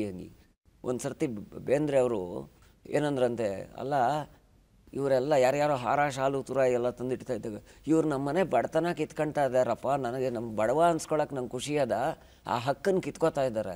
ಯಾಕಂದ್ರೆ ಶ್ರೀಮಂತಿಕೆನ ಯಾರು ದೋಚ್ಕೊಂಡು ಹೋಗ್ಬೋದು, ಬಡತನ ಯಾರು ಮುಟ್ಟಂಗಿಲ್ರಿ, ನಾನು ಬಡವ ಅನ್ನೋದಕ್ಕೆ ನನಗೆ ಸೊಕ್ಕದ ಅಂತ. ಬೇಂದ್ರೆ ಬಗ್ಗೆ ಬರದೆ ಬೇಂದ್ರೆ ಅಂದರೆ ಹುಚ್ಚು ನನಗೆ. ಅವರು ಒಂದೊಂದು ಸಾಲೂ ಅವ್ರು ಹೇಳ್ತಾರೆ, ಸಾವಿಗೆ ನಾನು ಹೆದರೋದಿಲ್ಲ, ಯಾಕಂದರೆ ಅದು ಬಂದಾಗ ನಾನು ಇರಲ್ಲ, ನಾನು ಬಂದಾಗ ನಾನು ಇದ್ದಾಗ ಅದು ಹೋಗಲ್ಲ, ಹಾಗೆ ಹೇಳ್ತಾರೆ. ಬೇಂದ್ರೆ ಅವ್ರ ಬಗ್ಗೆ ನಾನು ಬರದೆ ನಮ್ಮ ರಾಮರಾವ್ ಕುಲಕರ್ಣಿ ಅನ್ನೋರು, ಇದನ್ನು ನೀನು ಒಂದು ಪ್ರಬಂಧದ ವಿಚಾರ ಸಂಕೀರ್ಣ ಮಾಡುವುದು. ಆಗ ನಮ್ಮ ಪುಣ್ಯಾತ್ಮರು PGನಲ್ಲಿದ್ದಾಗ ಎಂತೆಂಥ ಮೇಷ್ಟ್ರುಗಳಿದ್ರು ಅಂದರೆ ಅವರು ಅದಕ್ಕೆ ಅವಕಾಶ ಕೊಟ್ಟರು. ಮಾಡಿದ ಮೇಲೆ ಅವ್ರ ಹೆಸರು ಆಮೇಲೆ ಹೇಳ್ತೀನಿ, ಪ್ರಖ್ಯಾತ ವಿಮರ್ಶಕರು ಏನಂತಾರೋ ನಮ್ಮ ಭಯ. ನಮ್ಮ ವಿಚಾರ ಸಂಕೀರ್ಣ ಆದಮೇಲೆ ಬೇಂದ್ರೆ ಕಾವ್ಯದ ನೆಲೆ ಅಂತ ಮಾಡಿ ನಿಜವಾಗ್ಲೂ I have never seen and heard this sort of essay ಅಂದರು. ಅದನ್ನ ಆಮೇಲೆ ಸಂಚಯ ಪತ್ರಿಕೆಯಲ್ಲಿ ಪ್ರಕಟನೂ ಮಾಡಿದರು. ಪ್ರಕಟ ಮಾಡಿದ್ದು ಪ್ರೊಫೆಸರ್ ಚಿ ಶ್ರೀನಿವಾಸರಾಜು. ಹಾಗೆ ಹೇಳಿದವರು ಯಾರು ಅಂದರೆ ಡಾಕ್ಟರ್ ನರಹಳ್ಳಿ ಬಾಲಸುಬ್ರಹ್ಮಣ್ಯ, ವಿಶೇಷ ವಿಶ್ವವಿಖ್ಯಾತ ವಿಮರ್ಶಕರು, ನನ್ನ ಮೇಷ್ಟ್ರು. ನೆನ್ನೆನೂ ಹೇಳಿದೆ, ನೋಡ್ತೀನಿ ಅಂದರು. ಬೇಂದ್ರೆ ನಾನು ಅಚ್ಚುಮೆಚ್ಚಿನ ಕವಿ. ದೂರದರ್ಶನದಿಂದ ಬೇಂದ್ರೆ ನನಗೆ ಹೆಚ್ಚು ಹತ್ರ ಆದರು ಅಂದರೆ ದೂರದರ್ಶನ. ಆದರೆ ದೂರದರ್ಶನ ಅಲ್ಲ, ಯಾಕಂದರೆ MS ಶೀಲ ಅವ್ರು ಹಾಡೋರು, ಶುಭ ನುಡಿಯೇ ಶಕುನದ ಹಕ್ಕಿ ಶುಭ ನುಡಿಯೇ ಅಂತ. ಅದನ್ನು ಕೇಳಿದಿರ ನಮಗೆ ಶುಭೋದಯ ಆಗ್ತಾನೆ ಇರಲಿಲ್ಲ. ಅದು ಬೇಂದ್ರೆ ಅವ್ರ ಹತ್ರ ಆಗ್ಲಿಕ್ಕೆ ಕಾರಣ. ಓಕೆ. GS ಶಿವರುದ್ರಪ್ಪನವರು. ಶಿವರುದ್ರಪ್ಪನವರು ನಾನು ಕನ್ನಡ ಚಿತ್ರರಂಗಕ್ಕೆ ಚಿ ಉದಯ್ ಶಂಕರ್ ಅಂತೇಳಿ ಒಂದು ಪುಸ್ತಕ ಬರೆದೆ ಅಮೃತ ಮಹೋತ್ಸವ ಆದಾಗ. ಆಗ ನನಗೆ ಪ್ರಶಸ್ತಿಯನ್ನು ಕೊಟ್ಟಿದ್ದು ಶಿವರುದ್ರಪ್ಪನವರೇ. ಚೈತ್ರ ಅವ್ರ ಮನೆ ಹೆಸರು. ನನಗೆ ಅವ್ರದ್ದು ಯಾಕೆ ಇಷ್ಟ ಆಯಿತು ಅಂತಂದರೆ, ಕೆಲವರು ಬಡ ಮಾತಾಡ್ತಾರೆ. ಶಿವರುದ್ರಪ್ಪನವರು ಮಹಾ ನಿರ್ಲಿಪ್ತ, ಸ್ಥಿತಪ್ರಜ್ಞ. ಅವರು ಹೊಗಳಿಕೆಗಳನ್ನು ಹೆಂಗಂದ್ರಂಗೆ ಸ್ವೀಕರಿಸೋರಲ್ಲ. ನನ್ನ ಸ್ನೇಹಿತನನ್ನು ಕರ್ಕೊಂಡು ಹೋಗಿದ್ದೆ ಒಂದು ಸರ್ತಿ. ಶಿವರುದ್ರಪ್ಪನವ್ರನ್ನ ನೋಡಿದ ಆವೇಶದಲ್ಲಿ ಅವನೇನು ಮಾಡ್ದ, ಇದ್ದಕ್ಕಿದ್ದಾಗೆ ನಿಮ್ಮ ಥರ ಯಾರೂ ಬರ್ದಿಲ್ಲ ಸರ್, ಕಾಣದ ಕಡಲಿಗೆ ಹಂಬಲಿಸಿದೆ ಮನ, ಕಡಲು ಸಾವು ಅದ್ರ ಬಗ್ಗೆ ಯಾರೂ ಬರ್ದಿಲ್ಲ ಸರ್, ಹಂಗೆ ಬೇರೆಯವ್ರ ಇದ್ರೆ ಹೌದಾ ಥ್ಯಾಂಕ್ ಯು ಅಂದಿರೋರು. ನಂಗೆ ಇನ್ನೂ ನೆನಪಿದೆ, ಶಿವರುದ್ರಪ್ಪನವರು ಹೌದಾ ಹಾಗೆ ಹೇಳಬಾರ್ದು. ಬೇಂದ್ರೆ ಅವರು ಬರೆದಿದ್ದಾರಲ್ಲ, ಬಂಗಾರ ನೀರ ಕಡಲಾಚೆಗೀಚೆ ಇದೆ ನೀಲ ತೀರ ಅಂತ. ಹಾಗಾಗಿ ಆಮೇಲೆ ಇಳಿದು ಬಾ ತಾಯಿ ಇಳಿದು ಬಾ ಅಂತಿದೆಯಲ್ಲ, ಅವರು ಪ್ರಥಮರು ಅಂದರು. ಹಾಗಾಗಿ ಕುವೆಂಪುವ್ರನ್ನೂ ಓದ್ಕೊಂಬಂದೆ. ಶಿವರುದ್ರಪ್ಪನವ್ರ ಮನೆಗೆ ಸುಮಾರು ಸರ್ತಿ ಹೋಗಿದ್ದೀನಿ. ಹೋದಾಗೆಲ್ಲ ಅದೇ ನಿರ್ಲಿಪ್ತತೆ, ಭಾಳ ಖುಷಿ ಆಯಿತು. ನಿಸಾರ್ ಅಹಮದ್ ಮನೆಗೂ ಹೋಗ್ತಾ ಇದ್ದೆ, ಅವ್ರ ಮನೆಗೂ. ನನ್ನ ಭಾಗ್ಯ ಅದು, ಒಡನಾಟ ತುಂಬ ಭಾಗ್ಯ ಅದು. SK ಕರೀಂ ಖಾನ್ ಅವರು. ನಾನು ಮತ್ತು ಕನ್ನಡ ನಾಡು ಅವರು ಮಾಡಿರುವ ಸೇವೆಯನ್ನು ಒಂದು ಜನ್ಮದಲ್ಲೂ ಕೂಡ ಯೋಚನೆ ಮಾಡೋಕ್ಕಾಗಲ್ಲ. ನಾವು ಯೋಚನೆ ಮಾಡೋಕ್ಕಾಗದೆ ಇರೋಷ್ಟನ್ನ ಸಾಧನೆ ಮಾಡಿಬಿಟ್ಟಿದ್ದಾರೆ. ಓದಿದ್ದು 7ನೇ ಕ್ಲಾಸು 8ನೇ ಕ್ಲಾಸು. ಯಾರು ಬರೀತಾರೆ, ನಟವರ ಗಂಗಾಧರ ಉಮಾಶಂಕರ ಅಂತ. ನುಡಿ ಮನ ಶಿವಗುಣ ಸಂಕೀರ್ತನ. ದ್ವಾರಕಾ ಹೋಟ್ಲಲ್ಲಿ ಅವ್ರ ವಾಸ ಇತ್ತು. ನಮಗೆ ಖುಷಿ, ಕರೀಂ ಖಾನ್ ಅವ್ರ ಮನೆಗೆ ಹೋಗೋಣ, ಅವ್ರು ನೋಡ್ಕೊಂಬರೋಣ ಅಂತ. ಏನು ಅಂತ ಗೊತ್ತಿಲ್ಲ. ಒಂದು ಸರ್ತಿ ಹೋಗಿದ್ದಾಗ ಹುಡುಗ ಬುದ್ಧಿಗಳು, ನಾನು ನಮ್ಮ ಸ್ನೇಹಿತ ಗಂಗಾಧರ ಎಲ್ಲ ಹೋದ್ವಿ. ಆಗ ಹೋದಾಗ ದ್ವಾರಕೌಟ್ಲ ಹತ್ರ ಫುಲ್ಲು ಟ್ರಾಫಿಕ್ಕು. ನಾವು ಸುಮ್ಮನೆ ಇರ್ದಿರ, ಏನು ಟ್ರಾಫಿಕ್ ಸರ್, ಏನು ಜನ ಸರ್, ಈ ಹುಡುಗರಿಗೆ ಈ ಚಾಲಕರಿಗೆ ಬುದ್ಧಿನೇ ಇಲ್ಲ, ಬರೋ ಅಂತ ಹೋಗ್ತಾರೆ ಸರ್, ಹಿರಿಯರು ನಿಮ್ಮಂಥವ್ರು ಓಡಾಡ್ತಾ ಇರ್ತಾರೆ ಗೊತ್ತಾಗೋದಿಲ್ಲ ಅಂತ. ಬೇರೆಯವ್ರು ಆಗಿದ್ರೆ ಹೌದು ಅಂತ ಸಿಡ್ಕಿರೋರು. ಕರೀಂ ಖಾನ್ ಅವ್ರು ಹೇಳಿದ್ದು ಸಾಯೋವರೆಗೂ ಮುರಿಬಾರ್ದು. ನೋಡಪ್ಪ, ಅವರು ನಮಗೆ ಬುದ್ಧಿ ಹೇಳ್ತಾರೆ. ಹೆಂಗೆ ಸರ್ ನೋಡಿ, ಅವರು ವೇಗವಾಗಿ ಹೋಗೋದ್ರ ಮೂಲಕ ನಾವು ನಿಧಾನವಾಗಿ ಚಲಿಸ್ಬೇಕು ಅನ್ನೋದನ್ನ ಹೇಳ್ಕೊಡೋದು ಅವರೇ ಅಲ್ವಾ. ನಾವು ವೇಗವಾಗಿ ಹೋಗ್ಬಿಟ್ರೆ ಹೆಂಗೆ, ಅವರು ವೇಗವಾಗಿ ಹೋಗೋದ್ರ ಮೂಲಕ ನೀವು ನಿಧಾನಕ್ಕೆ ಹೋಗ್ರಪ್ಪ, ನಾವಿರೋದೇ ಹೀಗೆ ಅಂತ ಹೇಳ್ತಾರೆ. ನಾವು ಹುಷಾರಾಗಕ್ಕೆ ಅವರೇ ಕಾರಣ ಅಲ್ವಾ ಅಂದರು. ನನಗೆ ಆ ಕ್ಷಣಕ್ಕೆ ಆಮೇಲೆ ಇನ್ನೊಂದು ಮಾತು ನಾನು ಅವ್ರ ಜೀವಮಾನದಲ್ಲಿ ಮರೆಯಲ್ಲ. ಸಾಧನೆ ಮಾಡ್ಬೇಕಾದ್ರೆ ಏನು ಮಾಡ್ಬೇಕು ಸರ್ ಅಂದ್ವಿ. ಹುಡುಗರು ಏನೋ ಕೇಳ್ತೀರ ಹೋಗ್ರಿ ಅಂದ್ರು. ನಾನು ಇವತ್ತಿಗೂ ಅದನ್ನು ಪಾಲಿಸ್ತೀನಿ. ಏನು ಸರ್ ಏನು ಅಂದರು. ಸಾಧನೆಗಳು ಮಾಡ್ಬೇಕಾದ್ರೆ ಏನು ಮಾಡ್ಬೇಕು ಸರ್ ಅಂದೆ. ಸಾಧನೆಗಳು ಮಾಡಬೇಕಾದ್ರೆ ಸಾಧನೆಗಳು ಮಾಡ್ತಾ ಇದ್ದೀವಿ ಅಂತ ಅನ್ಕೋಬೇಡಿ, ಸಾಧನೆಗಳು ಅದಷ್ಟಕ್ಕದೇ ಆಗುತ್ತವೆ. ಅದು ಭಗವದ್ಗೀತೆಗಿಂತ ದೊಡ್ಡ ಮಂತ್ರವಾಗಿ ಕಾಣಿಸ್ತು ನನಗೆ. ಸಾಧನೆಗಳು ಮಾಡೋ ಅಷ್ಟಿಲ್ಲ ಅಂತ ಮಾಡ್ತಾ ಇದ್ದೀವಿ ಅಂತ ಅನ್ಕೋಬೇಡಿ, ಅವಾಗ ಸಾಧನೆಗಳು ಹಾಗೇ ಆಗ್ತವೆ ಅಂತ. ಆ ಪುಣ್ಯಾತ್ಮರಿಗೆ ನಮಸ್ಕಾರ ಮಾಡಿದಾಗ ಶುಭಂ ಬ್ರೂಯಾತ್ ಅಂದರು. ನನಗಿನ್ನೂ ಆ ಕಂಚಿನ ಕಂಠ ಅದು. ಬಹುಶಃ ಇಡೀ ಕರ್ನಾಟಕ ಋಣಿಯಾಗಿರಬೇಕು ಅವ್ರು ಮಾಡಿರುವ ಸೇವೆಗೆ. ನನ್ನ ಭಾಗ್ಯ ಅಂಥವ್ರನ್ನ ಒಂದು 18-19 ಸರ್ತಿ ಭೇಟಿ ಮಾಡಿರೋ ನನ್ನ ಈ ಜನ್ಮದಲ್ಲ, ಪೂರ್ವ ಜನ್ಮದ ಸುಕೃತ ಅಂತ ನಾನು ಭಾವಿಸಿದ್ದೇನೆ. ನೀವು ಬಹಳ ಇಷ್ಟಪಟ್ಟು ಉಪನ್ಯಾಸ ಮಾಡಿದಂಥ ವಿಷಯ? ಸುಮಾರು ಮಾಡಿದ್ದೀನಿ. ಬೇಂದ್ರೆ ಅವ್ರ ಬಗ್ಗೆ ಮಾಡಿದ್ದೀನಿ, ನರಸಿಂಹಸ್ವಾಮಿ ಅವ್ರ ಬಗ್ಗೆ ಮಾಡಿದ್ದೀನಿ. ಆಮೇಲೆ ನನಗೆ ಅನ್ನಿಸ್ತು, ಬರೀ ಕವಿಗಳ ಬಗ್ಗೆನೇ ನಾನು ಮಾತಾಡ್ಕೊಂಡು ಹೋಗೋದು ತಪ್ಪಲ್ಲ, ಆದರೆ ಹೊಸ ಹೊಸ ವೈವಿಧ್ಯಮಯ ಅವಕಾಶಗಳನ್ನು, ಒಂದು ಅವಕಾಶಗಳ ಆಕಾಶ ಬುಟ್ಟಿಯನ್ನು ನಾನು ಹೇಗೆ ಕಲ್ಪಿಸ್ಕೋಬೇಕು ಅಂತ. ಹೆಸರು ಬಿಟ್ಬಿಟ್ಟೆ ಮಧ್ಯದಲ್ಲಿ. KS ನರಸಿಂಹಸ್ವಾಮಿ ಅವ್ರ ಬಗ್ಗೆ ಹೇಳಬೇಕು ನೀವು. KS ನರಸಿಂಹಸ್ವಾಮಿ ಅವರು ಎಷ್ಟು ಸರಳವಾಗಿ, ನೋಡಿ, ಸರಳವಾಗಿ ಬರೆಯೋದು ಸರಳ ಅಲ್ಲ. ಅವ್ರು ಎಷ್ಟು ಜನ ಸರಳವಾಗಿ ಬರೆಯೋದನ್ನು ಸರಳ ಅಂತ ಅನ್ಕೊಳ್ಳೋದೇ ತಪ್ಪು. ಅವ್ರು ಎಷ್ಟು ಜನ ಬರೀತಾರೆ ಅಂತಂದರೆ, ನನ್ನ ಭಾಗ್ಯ HS ವೆಂಕಟೇಶ್ ಮೂರ್ತಿ ಅವರು ನರಹಳ್ಳಿ ಬಾಲಸುಬ್ರಹ್ಮಣ್ಯ ಅವ್ರು ನಮ್ಮ ಮೇಷ್ಟ್ರು. ಅವರು ನನ್ನನ್ನು, ನಮ್ಮ ಸ್ನಾತಕೋತ್ತರ ವಿದ್ಯಾರ್ಥಿಗಳನ್ನು ಕರ್ಕೊಂಡೋಗಿದ್ರು ಅವ್ರ ಮನೆಗೆ, ಕಾವ್ಯಶ್ರೀ ಅಂತ. ಕವಿ ಎಷ್ಟು ಬುದ್ಧಿವಂತರು, ಎಷ್ಟು ಪ್ರಾಜ್ಞೆ ಅಂದರೆ, ನಾನು ನೀವು ಮಾತಾಡಬೇಕಾದ್ರೆ ಸರಳವಾಗಿ ಮಾತಾಡ್ತೀವಿ. ಈಗ ಒಂದು ಪ್ರಶ್ನೆ ಕೇಳಿದ್ವಿ ಅವ್ರಿಗೆ, ಸರ್ ಇವತ್ತಿನ ಕವಿಗಳು ಹೇಗಿದ್ದಾರೆ, ಕಾವ್ಯಲೋಕ ಹೇಗಿದೆ? ನಾವು ನೀವಾಗಿದ್ರೆ ಚೆನ್ನಾಗಿಲ್ಲ ಬಿಡ್ರಿ, ಇಲ್ಲ ಸುಮಾರಾಗಿದೆ ಬಿಡ್ರಿ. ಒಬ್ಬ ಸಾಮಾನ್ಯ ಮನುಷ್ಯರಾಗಿ ನಾವು ಮಾತಾಡೋದಾಗೆ. ನರಸಿಂಹಸ್ವಾಮಿ ಅವ್ರಿಗೆ ಕಿವಿ ಕೇಳಿಸ್ತಾ ಇರಲಿಲ್ಲ, ಮಂದ ಇತ್ತು. ಏನು ಹೇಳ್ರಿ ಅಂದರು. ಅಲ್ಲ, ಇವತ್ತಿನ ಕಾವ್ಯಲೋಕ ಹೇಗಿದೆ, ಕವಿಗಳು ಹೇಗಿದ್ದಾರೆ? ಕೋಗಿಲೆಗಳೇನೋ ಸಿದ್ಧವಾಗಿದೆ, ವಸಂತ ಕಾಲ ಬರಬೇಕು ಅಂದರು. ನನಗೆ 2 ನಿಮಿಷ ಹೀಗೂ ಮಾತಾಡ್ಬೋದು. ನರಸಿಂಹಸ್ವಾಮಿ ಅವ್ರ ಬಗ್ಗೆ ನಂಗೆ ವಿಶೇಷ ಪ್ರೀತಿ ಬರೋದಕ್ಕೆ ಕಾರಣ ಏನಂದರೆ, ಬರೀ ಮೈಸೂರು ಮಲ್ಲಿಗೆ ಕವಿ ಅಲ್ಲ ಅವರು. ಎಷ್ಟು ಚೆನ್ನಾಗಿ ಹೇಳ್ತಾರೆ, ಬರಿಗೋಡೆಗಳಿಗೆ ಸಮಾಧಾನ ಹೇಳುತ್ತಿದೆ ನೀರಿಲ್ಲದ ನಲ್ಲಿ, ಮಠ ಮಠ ಮಧ್ಯಾಹ್ನದಲ್ಲಿ ಅಂತ ಬರೀತಾರೆ. ಆ ಮಧ್ಯಾಹ್ನ ಬಿಸಿಲು ಕಷ್ಟವೂ ಹೌದು. ಇದೇ ನರಸಿಂಹಸ್ವಾಮಿ ಅವರು ಇನ್ನೊಂದು ಕಡೆ ಬರೀತಾರೆ, ನೀನು ಹೀಗೆ ಬರಿ ಹಾಗೆ ಬರಿ ಅಂತ ಹೇಳಕ್ಕೆ ನೀನು ಯಾರಯ್ಯ, ನಾನು ಕವಿಯೇ, ನನ್ನ ಇಷ್ಟ, ನೀನು ಯಾರು ಅಂತ ಹೇಳಕ್ಕೆ ಅಂತ ಬರೀತಾರೆ. ಅದನಿದನೆ ಹಾಡೆಂಬ ಕಡ್ಡಾಯವೇಕೆ, ವೇದಿಕೆಯ ಮೇಲಿನಿಂದ ಉಪದೇಶವೇಕೆ, ಕಬ್ಬಿಗನು ಬೆದರುವನೆ ಸ್ವಾತಂತ್ರ್ಯ ಪ್ರೇಮಿ, ತಾರೆಗಳನ್ನಾಳುವನು ಸಾಲದಿ ಭೂಮಿ. ಇದು ನರಸಿಂಹಸ್ವಾಮಿ ಅವರ ಶಕ್ತಿ. ನರಸಿಂಹಸ್ವಾಮಿ ಅವ್ರ ಮನೆಗೆ ಹೋಗ್ತಾ ಇದ್ವಿ. ಅದೊಂದು ಸರಳವಾಗಿ ಹೇಳಿ, ದೀಪವು ನಿನ್ನದೇ ಗಾಳಿಯು ನಿನ್ನದೇ ಕೇಳ್ಕೊಂಡು ಹೋದರೆ ಎಷ್ಟು ಚೆನ್ನಾಗಿ ಅರ್ಥ ಆಗುತ್ತೆ. ಆ ಥರ ಸರಳವಾಗಿ ಬರೆದು ಗೆದ್ದವರು. ಎದುರಿಗಿರುವವು ಕೂಡ ಮಾತು ಬಲ್ಲವ ಗೆಳೆಯ, ಬರಿದೇ ಆಡುವ ಮಾತಿಗೆ ಅರ್ಥವಿಲ್ಲ. ಹೌದಲ್ವಾ? ಎದುರಿಗಿರುವವ ಕೂಡ ಮಾತು ಬಲ್ಲವ ಗೆಳೆಯ, ಬರಿದೇ ಆಡುವ ಮಾತಿಗೆ ಅರ್ಥವಿಲ್ಲ, ಒಂದು ಮಾತಿಗೆ 2 ಅರ್ಥ ಉಂಟು. ಇದು ನರಸಿಂಹಸ್ವಾಮಿ ಅವರ ಶಕ್ತಿ. ನೀವು ಹೇಳ್ತಿರುವಾಗ ನಿಮ್ಮ ಕವಿತ್ವದ ಮೇಲೆ ಅಥವಾ ನಿಮ್ಮ ಕವಿತೆಗಳ ಮೇಲೆ ಬಹಳಷ್ಟು ಪ್ರಭಾವ ಬೀರಿದಂಥವರು, ಮತ್ತು ಇದು ಈ ಕವಿತೆಯ ಪ್ರಭಾವ ನನ್ನ ಕವಿತೆಯ ಮೇಲೆ ಅಂತ ನಿಮಗೆ ನೆನಪಿರುವಂಥ ಕವಿತೆ ಇದೆಯಾ? ಇದು ಸ್ವಲ್ಪ ವಿಶೇಷವಾದ್ದೇನಂದರೆ, ನನ್ನ ಕವಿತೆ ಹುಟ್ಟಿದ್ದು ನಾನು ಹೇಳ್ಬಿಡ್ತೀನಿ ಹೇಗೆ ಅಂತ. ಇದು ಆಶು ಭಾಷಣ ಸ್ಪರ್ಧೆಗೆ ಹೋಗ್ತಾ ಇದ್ದೆ. ಕವಿತೆನೂ ಆಶು ಕವಿತೆನೇ ಹುಟ್ಟಿದ್ದು. ನನ್ನ ಚಿಕ್ಕಮ್ಮನ ಮಗು ಆಗ್ತಾನೆ ಹುಟ್ಟಿತ್ತು 92ರಲ್ಲಿ. ಈಗ ಮದುವೆ ವಯಸ್ಸಿಗೆ ಬಂದಿದ್ದಾನೆ, ಮದುವೆ ಎಂಗೇಜ್ಮೆಂಟ್ ಕೂಡ ಆಗಿದೆ ಅವನಿಗೆ. ಅವನಿಗೆ ನಮ್ಮ ಚಿಕ್ಕಮ್ಮ ಎದೆ ಹಾಲು ಕೊಡಿಸ್ತಾ ಇದ್ದಾಗ ನಮ್ಮ ಮಾವ ಕೆಣಗ್ದ, ಅಷ್ಟೆಲ್ಲ ಬರೀತಿಯಲ್ಲ, ಈಗ ಒಂದು ಚಾಲೆಂಜ್ ಹಾಕ್ತೀನಿ ನೋಡಿ, ಈ ಮಗು ಬಗ್ಗೆ ಏನಾದ್ರು ಬರೀ ನೋಡೋಣ, ಅವಾಗ ನೀನು ಕವಿ ಅಂತ ಒಪ್ಕೊಂತೀನಿ. ಅವಾಗ ಪ್ರಿಪ್ರೇಷನ್ ಇಲ್ಲ, ಸುಮ್ಮನೆ ಕೂತಿದ್ದೆ. ನಾನು 15 ವರ್ಷದ ಹುಡುಗ ಅವಾಗ.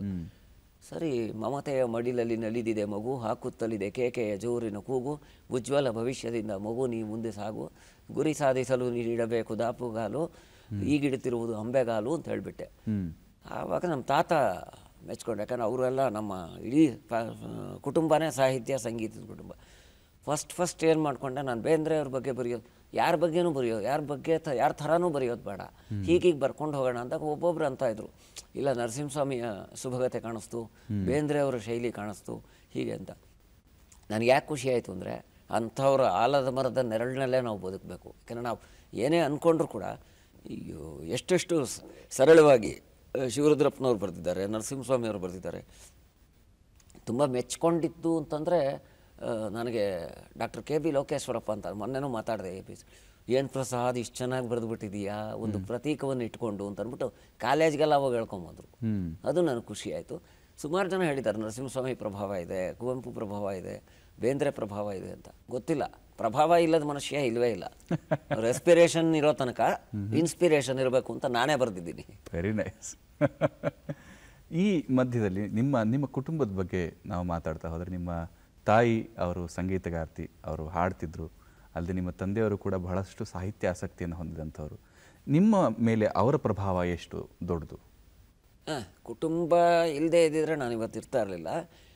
ನಮ್ಮ ತಾಯಿಯ ಹಿನ್ನೆಲೆ ಆಗಿತ್ತು. ಯಾಕೆಂದರೆ ತಾಯಿ ಗುಡಿಬಂಡೆನವರು. ತಾಯಿಯ ತಂದೆ ನಮ್ಮ ಮುತ್ತಾತ ಗುಡಿಬಂಡೆ ರಾಮಚಂದ್ರರಾವ್ ಅಂತ, ರಾಮಚಂದ್ರ ಚರಿತಾಮೃತಂ ಅಂತ. ನಾನು ನಮ್ಮ ಅಕ್ಕ ಅದೆಷ್ಟು ಓದ್ಬಿಟ್ಟಿದ್ದೀವಿ, ಸುವರ್ಣಸ್ಯ ಮೈಥಿಲಿ ಅಂತ. ಅವ್ರು ಭಾಳ ಒಳ್ಳೆಯ ಕೃತಿಕಾರರು, ರಾಮಾಯಣ ಪಾರಾಯಣ ಮಾಡ್ತಾ ಇದ್ದವರು, ಭಾಳ ಒಳ್ಳೆಯ ಹೆಸರುಗಳು ತೊಗೊಂಡಿದ್ದವರು, ಕಾಳಪ್ಪ ಅಂತಲೂ ಕರೀತಾ ಇದ್ರು. ಅವರ ಮಗ ಗುಡಿಬಂಡೆ ಶಂಕರ್ರಾವ್ ಅಂತ ನಮ್ಮ ತಾತ. ಅವರು ವಾನರಾಗ್ರಜ ಅಂತ ಕಾವ್ಯನಾಮ ಇಟ್ಕೊಂಡು ಶ್ರೀನಿವಾಸ ಲಾಲಿ ಪದ್ಯಗಳನ್ನು ಬರೆದಿದ್ದನ್ನು ಶಂಕರ್, ವಿದ್ವಾನ್ ಶಂಕರ್ ಹಾಡಿದರು. ಎಲ್ಲರೂ ಹೇಳೋರು, ಅಪ್ಪಿ ನೀನು ಬರೀತೀಯ ಆ ಥರ ಹಂಗೆ ಹಿಂಗೆ ಅಂತ. ನಾನು ನಮ್ಮ ತಾತನ ಹೆಸರು ಹೇಳೋಕ್ಕೆ ಯೋಗ್ಯತೆ ಸಂಪಾದಿಸ್ಕೊಂಡ್ರೆ ಸಾಕು ಅಂತ ಒಡನಾಟದಲ್ಲಿದ್ದೆ. ಅಮ್ಮ ಸಂಗೀತ ಪಾಠ ಕಲ್ತಿದ್ದವರು. ನನಗೆ ಯಾವಾಗಲೂ ಹೇಳೋರು, ಮಕ್ಕಳು ನೀವಿಬ್ಬರು ಸಂಗೀತ ಕಲೀರಿ. ನಾನು ಸಂಗೀತಕ್ಕೆ ಹೋಗಲೇ ಇಲ್ಲ, ಯಾಕಂದರೆ ಅಮ್ಮ ಸಂಗೀತ ಚೆನ್ನಾಗಿ ಕಲಿಯೋರು. ಒಂದು ಚಿಕ್ಕ ಉದಾಹರಣೆ ಹೇಳೋದಾದರೆ, ಮಾಮಾವತು ಶ್ರೀ ಸರಸ್ವತಿ ಬಂದ ತಕ್ಷಣ ಇದು ಹಿಂದೋಳ, ರಾಜೀವಲೋಚನ, ಪಿ ಇದು ಮೋಹನ, ಹಿಂಗೆ ಹೇಳ್ಬಿಡೋರು. ಅಲ್ಲಮ್ಮ ಇನ್ನೂ ಹಾಡೇ ಕಲ್ತಿದ್ರಲ್ಲ, ತುಂಬ ಪಟ್ ಅಂತ ಹೇಳೋರು, ನೀವು ಕಲೀರಿ. ನಾನು ಅಮ್ಮ ಹಾಡ್ತಾ ಇದ್ದಿದ್ದ ಹಾಡುಗಳನ್ನು, ಗಿರಿನಂದಿನಿ ಪೊರೆಯೋ ಮಾತೆಗೆ ಸೊಗಸೊಂಗ ಮೃತಂಗ ತಾಳಮ್ಮು ನಮ್ಮಮ್ಮ ಹೇಳೋರು, ಇದು ಕರಹರ ಪ್ರಿಯದ್ದು ಇದು ಬರುತ್ತೆ, ಅದರಲ್ಲಿ ಬರುವಂಥ ಹಾಡು ಶ್ರೀರಂಜನಿ ರಾಗದ್ದು ಅಂತ. ನಮಗೆ ಹೌದಾ ಆ ಥರ ಕೇಳಿ ಕೊನೆವರೆಗೂ ನಮ್ಮ ಅಮ್ಮನ ಆಸೆ ತೀರಿಸಲಿಲ್ಲ. ನಾನು ಸಂಗೀತ ಕಲೀಲಿಲ್ಲ, ಸಂಗೀತಕ್ಕೆ ಹೋಗಲಿಲ್ಲ, ಬಟ್ ಆಸಕ್ತಿ ಮಾತ್ರ ಮೂಡ್ತು.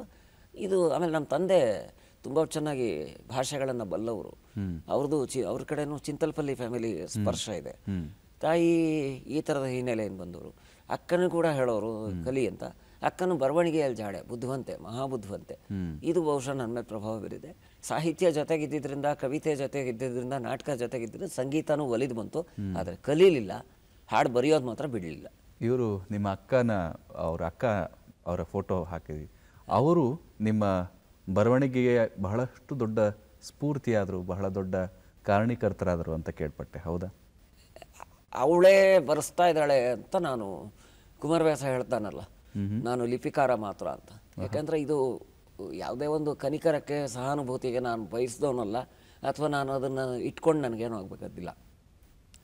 ಭಾಳ ಬುದ್ಧಿವಂತೆ, ತೀಕ್ಷ್ಣಮತಿ ಆಗಿದ್ದಂತ ಆಕೆ ಮದುವೆಯಾಗಿ 3 ತಿಂಗಳಿಗೆ ರಕ್ತ ಕ್ಯಾನ್ಸರ್ಗೆ ಬಲಿಯಾದಾಗ ಮರಣಶೈಲಿಯಲ್ಲಿದ್ಲು. ಇದು ನಾನು ವಿದ್ಯಾರ್ಥಿಗಳಿಗೆ ಕೂಡ ಹೇಳಿದ್ದೀನಿ. ಮರಣಶೈಲಿಯಲ್ಲಿ ಇದ್ದಾಗ ಏನಾಯಿತು, ಒಂದು ದಿವಸ ನನಗೆ ಕರೆದ್ಲು, ಜುಲೈ 31, 1998. ನಿನ್ನ ತೊಡೆ ಮೇಲೆ ಮಲ್ಕೋಬೇಕು. ನಾನು ನೀನು ಎಷ್ಟೊಂದು ಸರಿ ತೊಡೆ ಮೇಲೆ ಮಲಗಿಸ್ಕೊಡಿ. ನಾನು ಅವಳು ಮದರ್ ಡಾರ್ಲಿಂಗ್ ಅಂತ ಇದ್ದೆ. ಏನೇ ಮದರ್ ಡಾರ್ಲಿಂಗ್ ಅಂತ ಇದ್ದೆ. ತೊಡೆ ಮೇಲೆ ಮಲ್ಕೋಬೇಕು. ಯಾಕೆ ಅಂದೆ. ಮುಟ್ಟು ನೋಡ್ತೀನಿ, ಕೈ ಬಿಸಿ, ನನಗೆ ತಡೆಯೋಕ್ಕಾಗಲಿಲ್ಲ. ನಾನು ನಾಳೆ ಹೊರಟೋಗ್ತೀನಿ, ಆಗೋಯ್ತು ನನ್ನ ಜೀವನ, ಒಂದು ಪ್ರಾಮಿಸ್ ಮಾಡು. ಹಂಗೆಲ್ಲ ಮಾತಾಡಬೇಡ, ಶುಕ್ರವಾರ ಆಯ್ತು, ಹಂಗೆಲ್ಲ ಮಾತಾಡ್ಬೇಡ. ಇಲ್ಲ, ನನಗೆ ಗೊತ್ತು ನಾನು ಉಳಿಯಲ್ಲ. ನಾನು ಹೋದ್ರೂ ನಿನ್ನ ಬರವಣಿಗೆಯ ಪ್ರತಿ ಅಕ್ಷರದಲ್ಲಿ ನಾನು ಇರ್ತೀನಿ, ಮಾತು ಉಳಿಸ್ಕೊಡು, ಬರೆಯೋದು ನಿಲ್ಲಿಸ್ಬೇಡ. ನಾನು ಹೋಗ್ಬಿಟ್ಟೆ ಅಂತ ನಿಲ್ಲಿಸ್ಬೇಡ, ನಾನು ಇರಲ್ಲ. ಸರಿ, ಏನಾಗಲ್ಲ ಬಿಡು, ಹಾಗೆ ಹಿಂಗೆ ಅಂದಿದೆ. ಅವಳು ಹೋದ್ಮೇಲೆ ಅನ್ನಿಸ್ತು, ಸತ್ತು ಹೋದ್ರು ಅಂತ ಸುಮ್ಮನೆ ಇರೋದ. ಕುವೆಂಪು ಹೇಳ್ತಾರಲ್ಲ, ಸತ್ತ ಕಲ್ಲುಗಳ ಮುಂದೆ 10 ಕರೆದು ಸಾಕು, ಜೀವದಾತೆಗೆ ನಿಂದು ಕೂಗಬೇಕು. ಸೊ ಆವಾಗ ನಮ್ಮ ಅಕ್ಕನ ನೆನಪಲ್ಲಿ ನಾನು ಮಾಡಬೇಕಂತ ಹೇಳಿದಾಗ ಸಂಗೀತದ ಕೃತಿನೇ ಒಂದು ಯಾಕೆ ಮಾಡಬಾರ್ದು ಅಂತ ಅವಳಿಗೆ ಅರ್ಪಣೆ ಮಾಡಿದ್ರೆ ಹೇಗೆ ಅಂತ ಸ್ವರರಾಗ ಸುಧಾ ಅಂತ ಮಾಡಿದೆ. ಅಂದರೆ ಶಾಸ್ತ್ರೀಯ ಸಂಗೀತದೇ ಅಲ್ಲ, ಸಿನಿಮಾದಲ್ಲೂ ಒಳ್ಳೊಳ್ಳೆ ಸಂಗೀತದ ರಾಗಗಳಿದೆ, ಅದ್ರ ಮೂಲಕ ಮಾಡ್ಬೋದು ಅಂತ ಅವಳಿಗೆ ಅರ್ಪಣೆ ಮಾಡಿದೆ. ಹೆಸರು ಕೂಡ ಇಟ್ಟೆ. ಹಾಗಾಗಿ ಅವಳು ಬ್ಯಾಕ್ ಬೋನ್ ಅಂತ ಹೇಳಲ್ಲ, ನನಗೆ ಅವಳೇ ಬರೆಸ್ತಾ ಇದ್ದಾಳೆ ಅಂತ ಭಾವನೆ. ಅದು ಸ್ವರರಾಗ ಸುಧಾ. ಏನಿತ್ತು ಅದರಲ್ಲಿ ಸ್ವರರಾಗ? ಸರ್, ಸ್ವರರಾಗ ಸುಧಾ ಅಂದರೆ ನಮ್ಮಲ್ಲಿ ಶಾಸ್ತ್ರೀಯ ಸಂಗೀತದ ಪ್ರೇಕ್ಷಕರು ಬೇರೆ. ಇವತ್ತು ಎಲ್ಲ ರಾಗಗಳಿಗೂ ಅದು ಬೇಕೇ ಬೇಕು, ಸಂಗೀತದ ಇದಿಲ್ಲ ಅಂದ್ರೆ ಆಗಲ್ಲ. ಎಷ್ಟೆಷ್ಟೋ ಒಳ್ಳೊಳ್ಳೆ ಹಾಡುಗಳಿವೆ, ನಾವು ಹಾಡುಗಳನ್ನು ಕೇಳ್ತೀವಿ, ಖುಷಿಯಾಗಿಬಿಡ್ತೀವಿ, ಬಂದುಬಿಡ್ತೀವಿ. ಒಂದೊಂದು ರಾಗದಲ್ಲಿ ಒಂದೊಂದು ವಿಶೇಷತೆ ಇದೆ ಅಂತ ಅನ್ನಿಸ್ತು. ಅದನ್ನು ಸಿನಿಮಾದವರು ಬಳಸಿರೋದು ಹೆಂಗೆ? ಈ ಉದಾಹರಣೆಗೆ ಭೀಮ್ ಪಲಾಸ್ ಅಂತ, ನೀವು ಸಂಗೀತದ ಸ್ಪರ್ಶ ಇರೋ ಸಂಗೀತ ಗೊತ್ತಿರೋರು, ಭೀಮ್ ಪಲಾಸ್ ಅನ್ನೋದು ಎಲ್ಲದಕ್ಕೂ ಸರಿ ಹೋಗುತ್ತೆ ನೋಡಿ. ತುಮ್ಹೆ ಯಾದ್ ಕರ್ತೆ ಕರ್ತೆ ಅದು ಮ್ಯೂಸಿಕೇ ಇಲ್ಲ ಅಲ್ಲಿ, ಭೀಮ್ ಪಲಾಸ್ ಅದು. ಅದೇ ರೀತಿ ಜಿಂದಗಿ ಉಸಿ ಕಿ ಹೈ ಅದು ಭೀಮ್ ಪಲಾಸೆ. ರಂಗರಾಯರಂತೂ ಭೀಮ್ ಪಲಾಸ್ಗೆ ಪೇಟೆಂಟ್ ಬರ್ಕೊಟ್ಟಿದ್ದು, ಹೂವು ಚೆಲುವೆಲ್ಲ ತಂದೆಂದಿತ್ತು ಅವ್ರದ್ದು. ಇದೇ ಇಂಥ ಸೈಲೆಂಟ್ ಬಣ್ಣ, ನನ್ನ ಒಲವಿನ ಬಣ್ಣ ಇದಲ್ಲ, ಇಂಥ ಭೀಮ್ ಪಲಾಸ್ ತೂ ಚೀಸ್ ಬಡಿ ಹೇ ಮಸ್ತ್ ಮಸ್ತ್ ಅದು ಕೂಡ ಭೀಮ್ ಪಲಾಸೆ. ಅಂದರೆ ಎಷ್ಟೆಷ್ಟು ಒಳ್ಳೊಳ್ಳೆ. ಆಮೇಲೆ ನಾನು ಒಂದು ಕೆಟ್ಟ ಕೋಪ ಬರೋದು, ಶಿವರಂಜನಿ ಅಂತಂದರೆ ಶೋಕಗೀತೆ. ಯಾರು ಹೇಳಿದ್ದು? ಅದ್ಭುತವಾದ ಹಾಡುಗಳಿವೆ. ಅದನ್ನು ಸಿನಿಮಾದಲ್ಲಿ ತಗೊಂಡೆ. ಸ್ವಾಭಿಮಾನದನಲ್ಲೇ ಘಂಟಸಾಲ ಅವರು ಅಮರಗೊಳಿಸಿದ್ರು, ಅದು ಶಿವರಂಜನಿ. ಆಮೇಲೆ ಅಪರಂಜಿ ಚಿನ್ನವು, ಅಲ್ಲಿ ಅಷ್ಟು ದೂರ ಯಾಕೆ, ತೆರೆ ಮೇರೆ ಬೀಚ್ ಮೇ ಅಮ್ಮ ನೀತಿಯನಿ ದೆಬ್ಬ. ಆಮೇಲೆ ನೀ ಬಂದರೆ ಮೆಲ್ಲನೆ, ಇವೆಲ್ಲ ಏನದು? ಜೊತೆಗೆ ಒಂದು ರಾಗವನ್ನು ಬ್ರ್ಯಾಂಡ್ ಮಾಡೋದಿದೆಯಲ್ಲ, ಅದು ತುಂಬ ತಪ್ಪು ಅಂತ. ಇದೇ ರೀತಿ ರಾಗ ಬ್ರ್ಯಾಂಡ್ ಮಾಡೋದಾದ್ರೆ ಎಂ ರಂಗರಾಯರು ಭೀಮ್ ಪಲಾಸ್ ಅಂತಾರೆ, ಬೇರೆ ರಾಗದಲ್ಲಿ ಮಾಡಿಲ್ವ ಅವರು? ಹಿಂದೋಳದಲ್ಲಿ ಎಷ್ಟು ಚೆನ್ನಾಗಿ ಮಾಡಿದ್ದಾರೆ, ಅದ್ಭುತವಾದ ಕಂಪೋಸಿಷನ್ನು. ಈ ಸರಿಗಬದ ಸುಂದರಿ, ಆಮೇಲೆ ರಾಜ್ಕುಮಾರ್ ಹಾಡಿದಾರಲ್ಲ ಬಾನಿನ ಅಂಚಿಂದ, ರಂಗರಾಯರ ಮಾಡಿದ್ದು, ಹಿಂದೋಳದಲ್ಲಿ ಮಾಡಿಲ್ವಾ? ಉಪೇಂದ್ರ ಕುಮಾರ್ನ ಕಾಪಿ ರಾಗದ ಸ್ಪೆಷಲಿಸ್ಟು ಅಂತಾರೆ.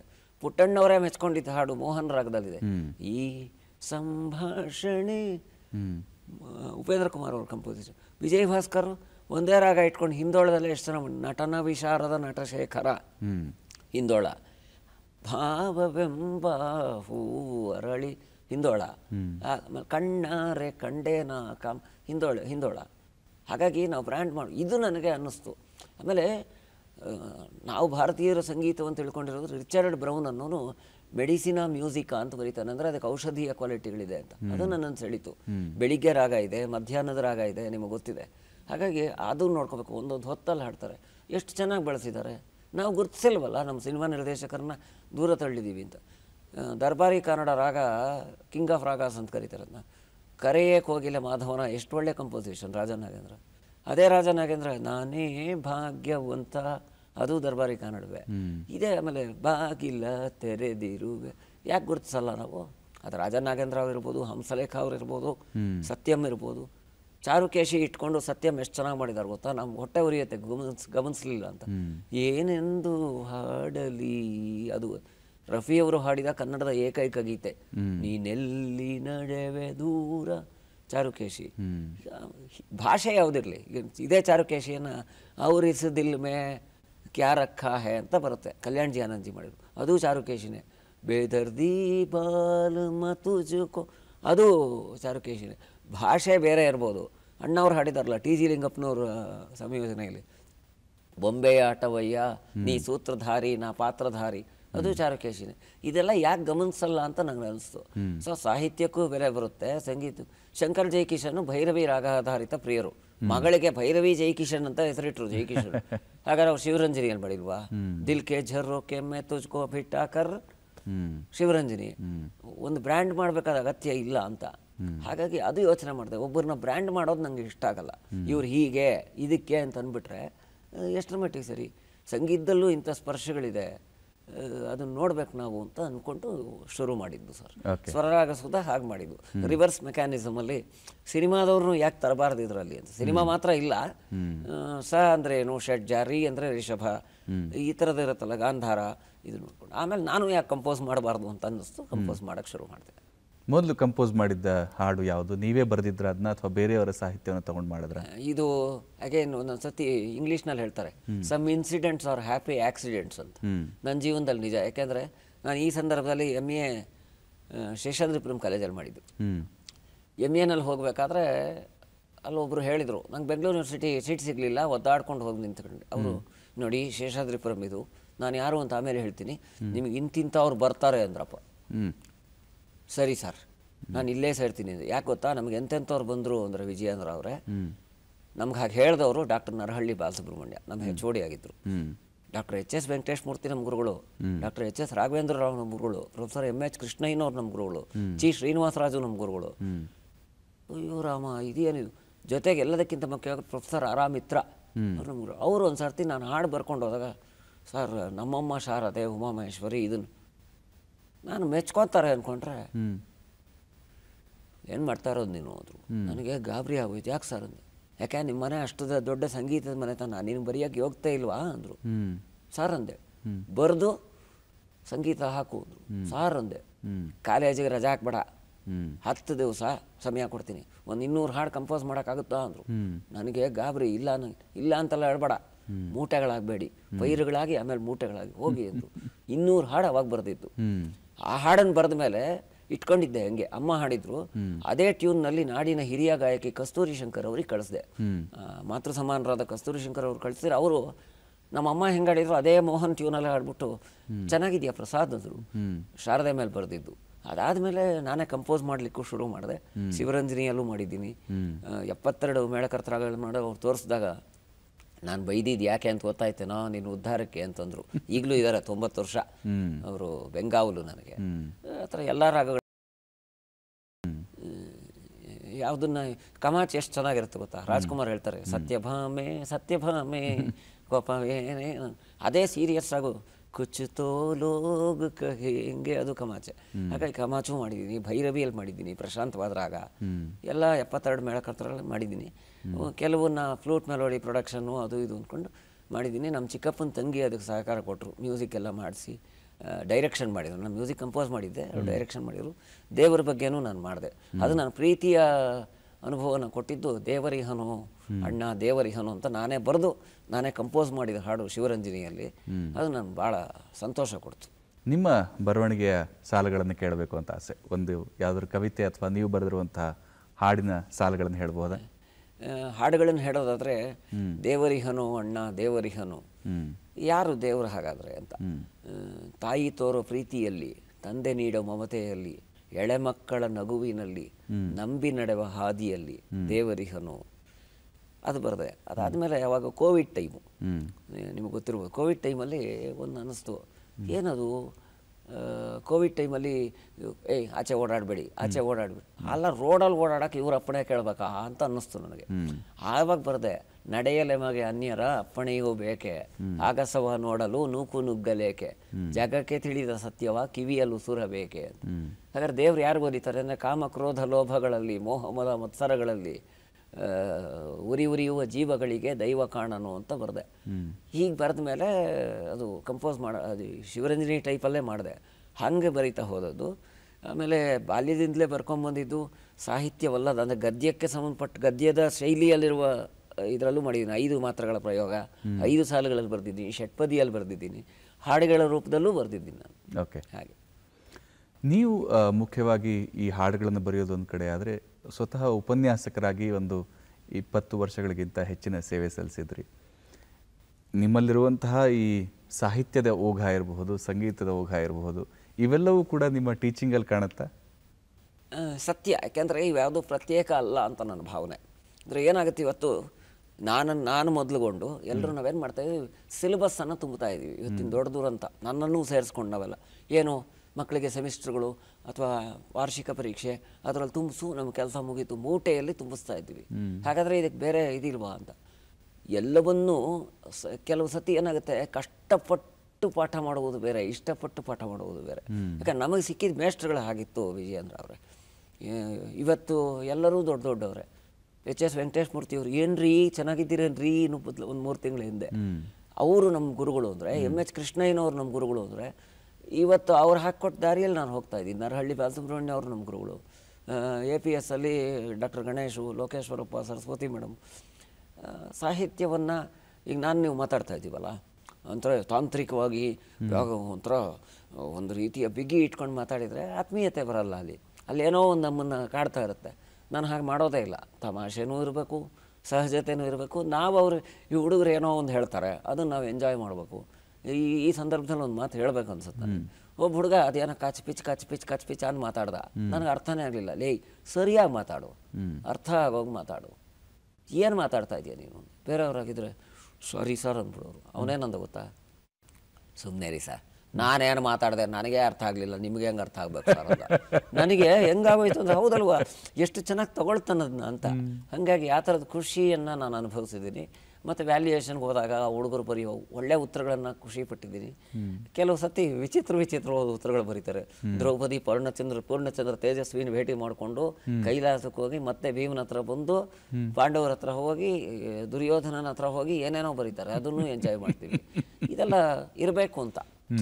ಬಾಲ್ಯದಲ್ಲಿ ತುಂಟಾಟ ಹೆಂಗಿತ್ತು, ಹುಡುಗತನ ಹೆಂಗಿತ್ತು, ಹುಡುಗರ ತುಂಟತನೂ ಹಂಗಿರುತ್ತೆ.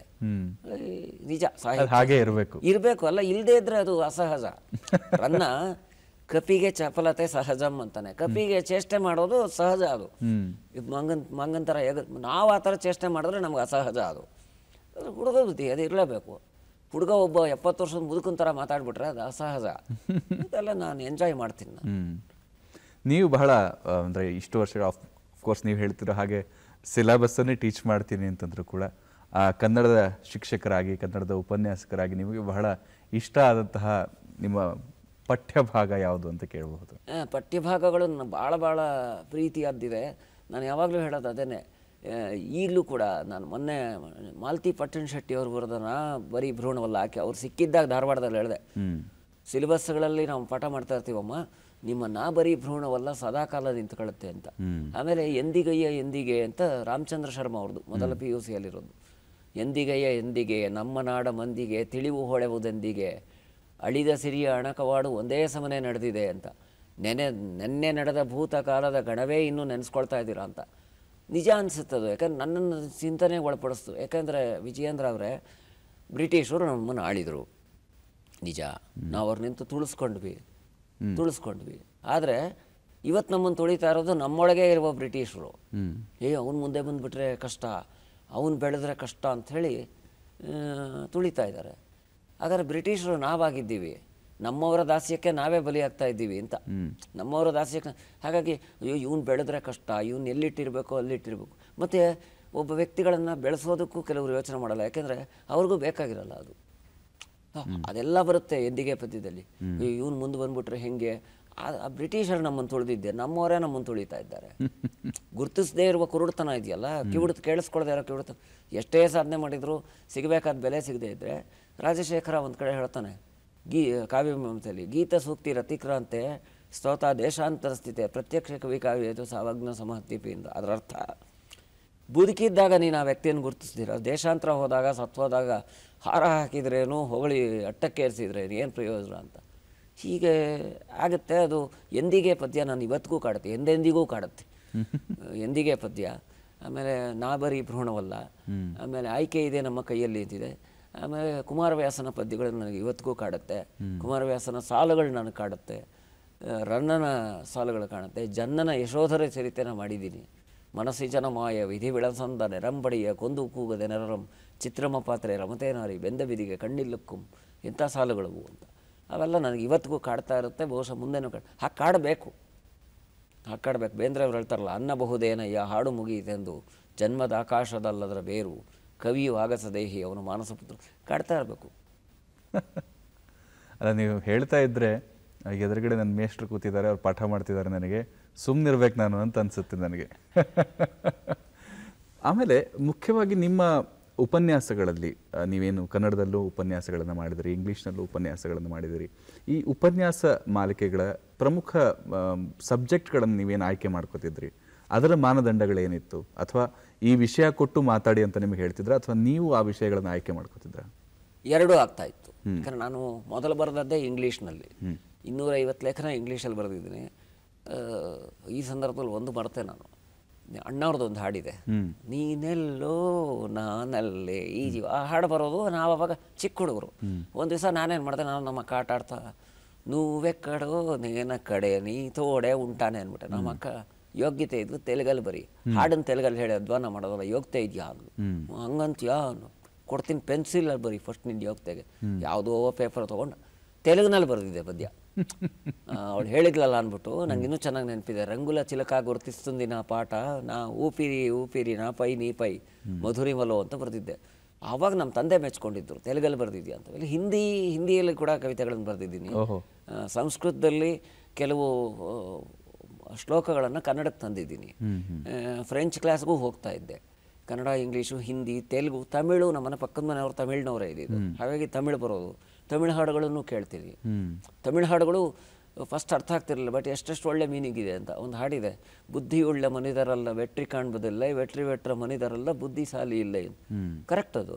ಬುದ್ಧಿ ಇರೋ ಮನುಷ್ಯರಿಗೆಲ್ಲ ಅದೃಷ್ಟ ಬರಲ್ಲ, ಅದೃಷ್ಟ ಬಂದವರೆಲ್ಲ ಬುದ್ಧಿವಂತರಲ್ಲ. ಮೇಲ್ನೋಟಕ್ಕೆ ತಮಾಷೆ ಹಾಡುಗಳನ್ನು ಹೀಗೆ ಗ್ರಹಿಸಬೇಕು ಅಂತ. ನನಗೆ ಯಾರ್ಯಾರೋ ಕುವೆಂಪು ಬಗ್ಗೆ ಮಾತಾಡೋಕೆ ಕರೆದಿರೋರು ಇದ್ದಾರೆ, ಬೇಂದ್ರೆ ಬಗ್ಗೆ ಮಾತಾಡೋಕೆ ಬರೆದಿರೋರು.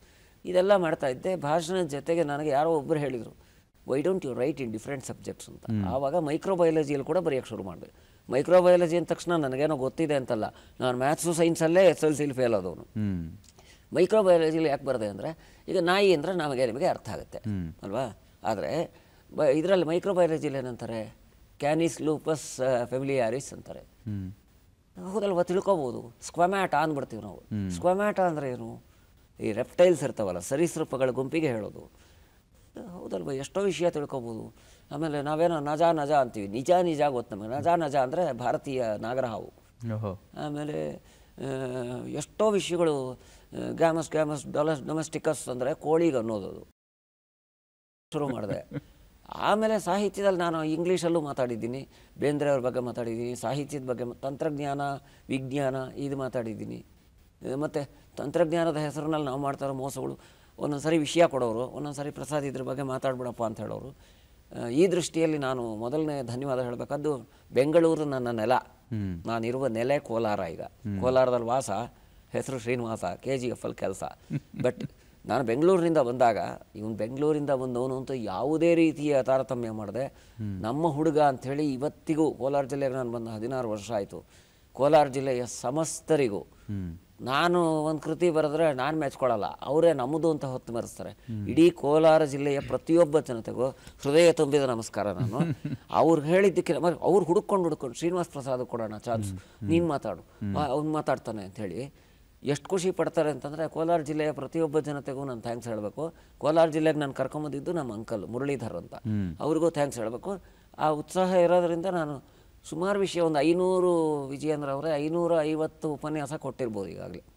ಅಂದರೆ ಒಂದು ಆನ್ ಅ ಲೈಟರ್ ನೋಟ್ ಹೇಳ್ತೀನಿ, ಬೇರೆ ಯಾವ ಸಬ್ಜೆಕ್ಟ್ ಟೀಚರ್ ಆಬ್ಸೆಂಟ್ ಆದರೂ ನೀವು ಅವ್ರ ಕ್ಲಾಸ್ ತಗೋತೀರಾ ಅಂತ ಆಯ್ತು. ಹಾಗಾದರೆ ಎಕನಾಮಿಕ್ಸ್ ತೊಗೊಂಡಿದ್ದೀನಿ. ನೀವು ಹೇಳಿದ್ದು ನಿಜ. ಒಂದು ಸರ್ತಿ ನಮ್ಮಲ್ಲಿ ಎಕನಾಮಿಕ್ಸು ಇದಾಗಿದ್ರು, ಅಡ್ಜಸ್ಟ್ ಮಾಡೋಕ್ಕಾಗಲಿಲ್ಲ. ಆಗ ನಮ್ಮ ಹಳೆ ಪ್ರಿನ್ಸಿಪಾಲ್ರು, ಬನ್ರಿ ಇಲ್ಲಿ, ಏನ್ರಿ ಓದಿರೋದು ನೀವು? Sir history, economics, social, economics ತಾನೇ, ಇವತ್ತು ಅವ್ರು ಬಂದಿಲ್ಲ ಹೋಗ್ರಿ ಅಂದರು. ಸಾರ್ ಅಂದೆ. ಆಮೇಲೆ ಫೋನ್ ಮಾಡಿ ಕೇಳಿದೆ ಅವ್ರನ್ನ, ಸರ್ ನಿಮ್ಮ ಕ್ಲಾಸ್ ತೊಗೊತಾ ಇದ್ದೆ. ನಮಗೆ ಖುಷಿಯಲ್ಲೇನ್ರಿ, ಕನ್ನಡ ಎಷ್ಟು ನೀವು ತೊಗೊತಾ ಇದ್ದೀರಿ, ತೊಗೊಳ್ರಿ ಅಂದರು. ಅವ್ರನ್ನ ಕೇಳಬೇಕಲ್ಲ. ಯು ಡೋಂಟ್ ಬಿಲೀವ್, ನಾನು ಅಲ್ಲಿ ಮಾಡಿದ್ದು Adam Smith, father of economics, wealth of nations published in 1776. Demand ಅಂದರೆ ಏನು? Desire backed by the willingness and the ability to buy a commodity is called demand. Consumer surplus ಅದೆಲ್ಲ ಮಾಡಿ ಬಂದಿದ್ದೆ.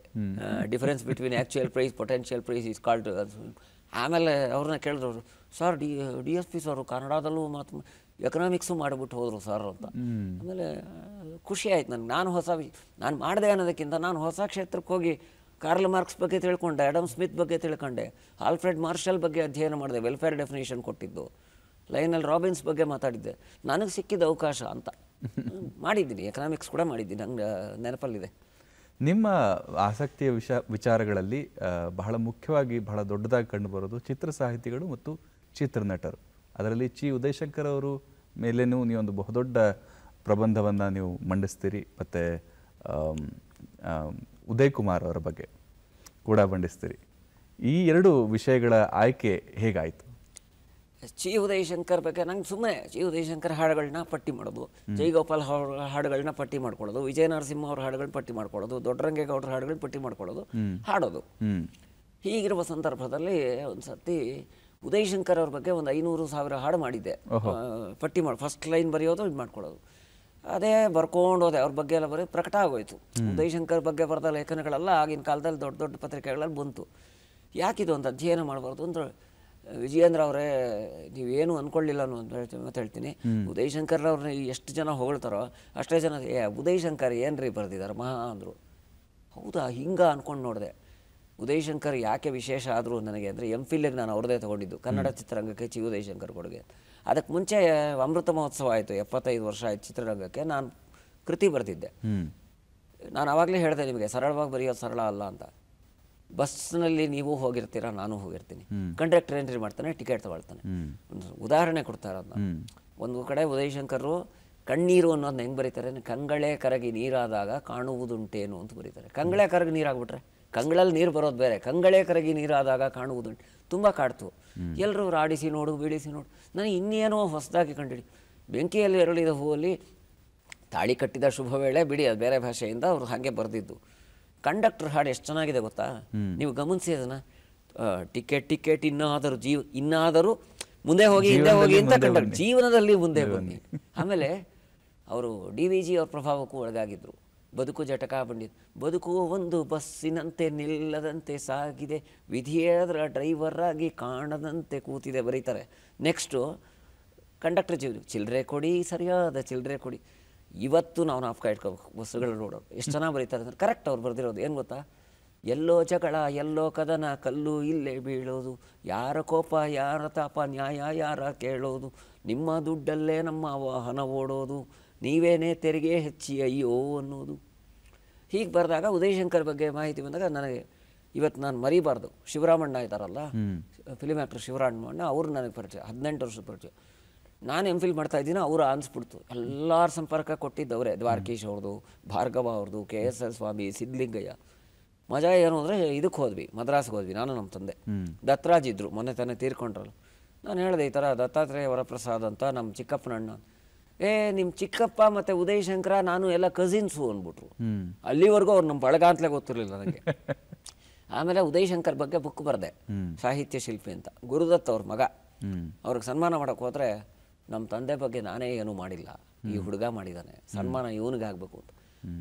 ಉದಯಶಂಕರ್ ಬಗ್ಗೆ ನಾನು ಮಾಡಿದಾಗ ಶಾಕಿಂಗ್ ಅದು. 3,000-3,500 ಹಾಡು ಬರೆದಿದ್ದಾರೆ. ಬರೆಯೋಕ್ಕಾಗಲ್ಲ, ನಾನು ಕಡಿಮೆ ಮಾಡಿಕೊಂಡೆ ಅದನ್ನು. ಅಷ್ಟು ದೊಡ್ಡ ಸಾಹಿತಿ. ಚಿಕ್ಕ ವಯಸ್ಸಲ್ಲೇ ಕಾದಂಬರಿಗಳನ್ನೆಲ್ಲ ಬರೆದಿದ್ರು. ತೀತಾ ಶರ್ಮಾ ಎಷ್ಟು ದೊಡ್ಡ ಸಾಹಿತಿ. ಚಂದ್ರಿಕೆ ಚೆಲುವಿನಲ್ಲಿ ಅಂತ ಉದಯಶಂಕರ್ ಬರೆದಾಗ,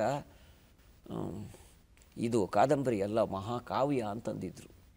ಚಿಕ್ಕ ಹುಡುಗ ಹಂಗೆ ಬರೆದಿದ್ರು. ಅವ್ರ ಬಗ್ಗೆ ಮಾಡಿದೆ. ಉದಯಶಂಕರ್ ಬಗ್ಗೆ ಸಾಕಷ್ಟು ಲೇಖನಗಳು ಬರೆದೆ. ಅಣ್ಣವ್ರ ಮನೆಗೆ ಹೋಗಿದ್ದೆ.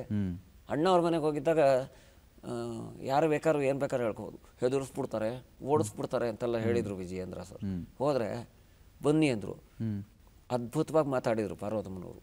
ಆಮೇಲೆ ನಿನ್ನ ಹೆಸರೇನು ಅಂದರು. ನನ್ನ ಹೆಸರು ಶ್ರೀನಿವಾಸ್ ಪ್ರಸಾದ್ ಅಂದೆ. ಮನೆ ದೇವರು ಅಂದರು, ತಿರುಪತಿ ವೆಂಕಟರಮಣ ಸ್ವಾಮಿ. ಹೌದಪ್ಪ ಅಂದ್ಬಿಟ್ಟು ಹೋಗಿ ತಿರುಪತಿ ಲಾಡು ಒಂದು ನನಗೆ ಕೊಟ್ಟು, ಒಂದು ಕವರಲ್ಲಿ ಹಾಕ್ಕೊಟ್ಟು ಕಳಿಸಿದ್ರು. ಭಾರ್ಗವ ಅವ್ರನ್ನ ಮಾತಾಡ್ಸಿದ್ದೀನಿ, ದ್ವಾರಕೀಶ್ ಅವ್ರನ್ನ ಮಾತಾಡಿಸಿ. ಇದಾದಮೇಲೆ ದೊಡ್ಡರಂಗೇಗೌಡರ ಬಗ್ಗೆ PhD ಮಾಡಿದೆ. ಉದಯಶಂಕರ್ ಅಂತ ಅಂದ್ಕೊಳ್ಬಿಡ್ತಾರೆ ಎಷ್ಟೊಂದು ಜನ. ಉದಯ್ ಕುಮಾರ್, ಕಲಾಕೇಸರಿ ಉದಯ್ ಕುಮಾರ್, ಚಂದವಳ್ಳಿಯ ತೋಟ, ಚಕ್ರತೀರ್ಥ, ರಾಜ್ಯತೆಗೆ ಮಿಂಚಿದಂಥ ಪ್ರತಿಭೆ. ನಿಮಗೆ ಎಷ್ಟೊಂದು ಜನ ಗೊತ್ತಿರಬಹುದು, ಗೊತ್ತಿಲ್ಲದೆ ಇರ್ಬೋದು. ವಚನಗಳು ಬರೆದಿದ್ದಾರೆ ರೀ. ಶಂಕರಾಚಾರ್ಯರ ಸೌಂದರ್ಯ ಲಹರಿ ಕನ್ನಡಕ್ಕೆ ತಂದಿದ್ದಾರೆ. ನಾಟಕಗಳು ಬರೆದಿದ್ದಾರೆ. ಭಕ್ತ ಕನಕದಾಸ ಇದೆ, ಭಕ್ತ ಕನಕದಾಸ ಇದೆ, ಇನ್ಸ್ಪೆಕ್ಟರ್ ತಾರಾನಾಥ್. ಇಷ್ಟೆಲ್ಲ ಮನುಷ್ಯ. ಅವ್ರು ಬದುಕಿದ್ದೇ 52 ವರ್ಷ, ಚಿತ್ರರಂಗದಲ್ಲಿ ಇದ್ದಿದ್ದು 30 ವರ್ಷ. ಯಾವಾಗ ಮಾಡಿದ್ರು ಇದನ್ನು? ದ್ವಿಪದಿಗಳು ಬರೆದಿದ್ದಾರೆ, ಮೌನ ಕಣ ಅಂತ, ಬುತ್ತಿಯ ಕಟ್ಟಬೇಕವ್ವ ಅಂತಿದೆ. ಇದೆಲ್ಲ ಮನುಷ್ಯ ಯಾವಾಗ ಮಾಡಿದರು ಅಂತ ಅನ್ನಿಸ್ತು. ಬರ್ಕೊಂಡಿದ್ದೆ ಫೇಸ್ಬುಕ್ಕಲ್ಲಿ. ಆಗ ಹಂಪಿ ಮಂಗಳೂರು ವಿಶ್ವವಿದ್ಯಾಲಯದ ನಮ್ಮ ಸ್ನೇಹಿತರು ಹರೀಶ್ ಅಂತ, ಉದಯ್ ಕುಮಾರ್ ಅವರು ಇಷ್ಟೆಲ್ಲ ಮಾಡಿದ್ದಾರಾ? ಹೌದು. ಆ ಲೇಖನ ಓದ್ಬಿಟ್ಟು ತುಂಬ ಸಂತೋಷ ಆಗಿದೆ. ನಾನು BOS ಇದ್ದೀನಿ, ಮಾತಾಡ್ತೀನಿ. ಮಕ್ಕಳು ಇವ್ರ ಬಗ್ಗೆ ತಿಳ್ಕೊಳ್ಳಿ. ಚಿತ್ರನಟನಾಗಿ ಉದಯ್ ಕುಮಾರ್ ಗೊತ್ತು, ಸಾಹಿತಿಯಾಗಿ ಕಲಾಕೇಸರಿ ಉದಯ್ ಕುಮಾರ್. ಈ ಲೇಖನ ಪಠ್ಯ ಮಾಡ್ಕೊಳ್ತಾ ಇದ್ದೀವಿ. ಹ್ಞೂ ಅಂದ್ಬಿಟ್ಟೆ. ಉದಯ್ ಕುಮಾರ್ ಮಕ್ಕಳನ್ನ ಕೇಳಬೇಕಲ್ಲ ನಾನು. ಉದಯ್ ಕುಮಾರ್ ಮಗ ಇದ್ದಾರೆ, ವಿಕ್ರಮ್ ಉದಯ್ ಕುಮಾರ್. ಕೇಳಿದೆ, ನೋಡಿ ನಮ್ಗೆ ಅವ್ರು ಜನ್ಮ ಕೊಟ್ಟಪ್ಪ, ಆದರೆ ಅವ್ರು ಕಲಾವಿದರು, ಅವ್ರು ಎಲ್ಲರ ಸ್ವತ್ತು. ನೀವು ಮಾಡ್ತಾ ಇದ್ರೆ ಸಂತೋಷ ಪಡಬೇಕು, ಬೇಡ ಅನ್ನಕ್ಕೆ ನಾವ್ಯಾರು, ನಮಗಿಂತ ಹೆಚ್ಚು ಹಕ್ಕು ನಿಮಗೆ ಅಂದ್ಬಿಟ್ರು. ಉದಯ್ ಕುಮಾರ್ ಅವ್ರ ಮಗ ಪರಿಚಯ ಇದ್ದಾರೆ, ಉದಯ್ ಕುಮಾರ್ ಅವ್ರ ಮೊಮ್ಮಗ ಪರಿಚಯ ಇದ್ದಾರೆ, ರೇಣುಕಾಬಾಲಿ ಅವರು. ಅವರೆಲ್ಲರೂ ತುಂಬ ಸಹಕಾರದಿಂದ ಹ್ಞೂ ಅಂದರು. ಇವತ್ತು ಉದಯ್ ಕುಮಾರ್ ಸಾಹಿತಿ ಅನ್ನೋದನ್ನು ನಾನು ಲೇಖನದಲ್ಲಿ ಬರೆದಿದ್ದನ್ನು ಹರೀಶ್ ಅವ್ರಿಗೆ ಧನ್ಯವಾದ ಹೇಳಬೇಕು. ಸಾವಿರಾರು ವಿದ್ಯಾರ್ಥಿಗಳು ಓದ್ತಾ ಇದ್ದಾರೆ. ಕನ್ನಡದ ನಟ ಇಷ್ಟೆಲ್ಲ ಮಾಡಿದ್ದಾರೆ ಅಂತಂದರೆ ಗ್ರೇಟ್ ಅಲ್ವಾ? ನಿಜ, ಇದೊಂದು ಬೇರೆ ಆಯಾಮ ಅವರ ಒಂದು ವ್ಯಕ್ತಿತ್ವದಲ್ಲಿದ್ದಂಥದ್ದು. ಅಂದರೆ ಅವರ ಅಭಿನಯವನ್ನು ನೋಡಿ ಮೆಚ್ಚಿದ್ದೀವಿ, ಎಷ್ಟೋ ವರ್ಷಗಳ ಕಾಲ ನಾಯಕ ನಟನಾಗಿ ಮೆರೆದಂಥವ್ರು. ಅವರ ಬರವಣಿಗೆ ಏನಾದರೂ ಸಾಲುಗಳು ನೆನಪಿದೆಯಾ ಸರ್ ನಿಮಗೆ? ಅವ್ರ ಸಾಲುಗಳು ನೆನಪಿಲ್ಲ, ಆದರೆ ನಾನು ಮಂತ್ರಮುಗ್ಧನಾಗಿದ್ದೇನೆ ಅವ್ರ ಸಾಲುಗಳು ನೋಡ್ಬಿಟ್ಟು. ಅಂದರೆ ಅವ್ರದ್ದು ಓದ್ಬಿಟ್ರೆ ಅಯ್ಯೋ ಹಿಂಗೆಲ್ಲ ಬರಿಬೋದಾ ಅಂತ. ಅವ್ರ ಭಾಷಣ ಕೇಳಿದವ್ರು ಇದ್ದಾರೆ. ಯಾಕಂದರೆ ಅವ್ರು ತೀರ್ಕೊಂಡಾಗ ನಾವು 8 ವರ್ಷ ಹುಡುಗ, ನಾನು ವೀರಾವೇಶದಿಂದ ಮಾತಾಡೋರಂತೆ ಉದಯ್ ಕುಮಾರ್. ಅದು ಅವ್ರ ಬರವಣಿಗೆಯಲ್ಲೂ ಇದೆ. ಹಾಗಾಗಿ ಅವ್ರಿಗೆ ಹೀಗೆ ಬರೀಬೇಕು ಅಂತ ಅನಿಸಿ ಬರೆದಿದ್ದ ಅಂತ ಅನಿಸಿದ್ರೆ ನಿಜ ಅನಿಸಿ ಬರೆದಿದ್ದೆ, ಒಂದು ಉದ್ದೇಶ. ಬಟ್ ಏನಂದರೆ ಪ್ರಕಟ ಆಗಬೇಕಾಗಿತ್ತು, ಚೆನ್ನಾಗಿ ಆಗ್ತಾಯಿದೆ ಅನಿಸುತ್ತೆ ನನಗೆ. ಅದು ಖುಷಿ ಇದೆ. ಅವ್ರ ಮಾತಿನಂತೆ ಅವರು ಹಿಂದೆ ಕೇಳಿದವ್ರು ಇದ್ದಾರಲ್ಲ, ಅದೇ ಥರ ಅವ್ರದ್ದು ಇದೆಯಂತೆ ಬರವಣಿಗೆ ಎಲ್ಲ. ನಾನು ಮಾಡಿದ್ದೀನಿ, ಮೌನ ಕಣ, ಬುತ್ತಿಯ ಕಟ್ಟಬೇಕವ್ವ, ಅದೆಲ್ಲ ಮಾಡಿದ್ದೀನಿ. ತುಂಬ ಅದ್ಭುತವಾದ ಕಲಾವಿದರು. ಅದ್ರ ಬಗ್ಗೆ ಅನುಮಾನ. ಈ ದೃಷ್ಟಿಯಲ್ಲೂ ಒಳ್ಳೆ ಕಲಾವಿದರೆ. ಓಕೆ, ನಿಮ್ಮ ಮೇಲೆ ಪ್ರಭಾವ ಬೀರಿದಂತಹ ಚಿತ್ರ ಸಾಹಿತಿಗಳು ಯಾರು? ಅಫ್ಕೋರ್ಸ್ ನೀವು ಹೇಳಿದಾಗೆ ಉದಯಶಂಕರ್ ಅವ್ರ ಬಗ್ಗೆ ನೀವು ಮಾಡಿದಂತಹ ಪ್ರಬಂಧ ಬಹಳ ದೊಡ್ಡ ಒಂದು ಸಾಧನೆ ಹೌದು.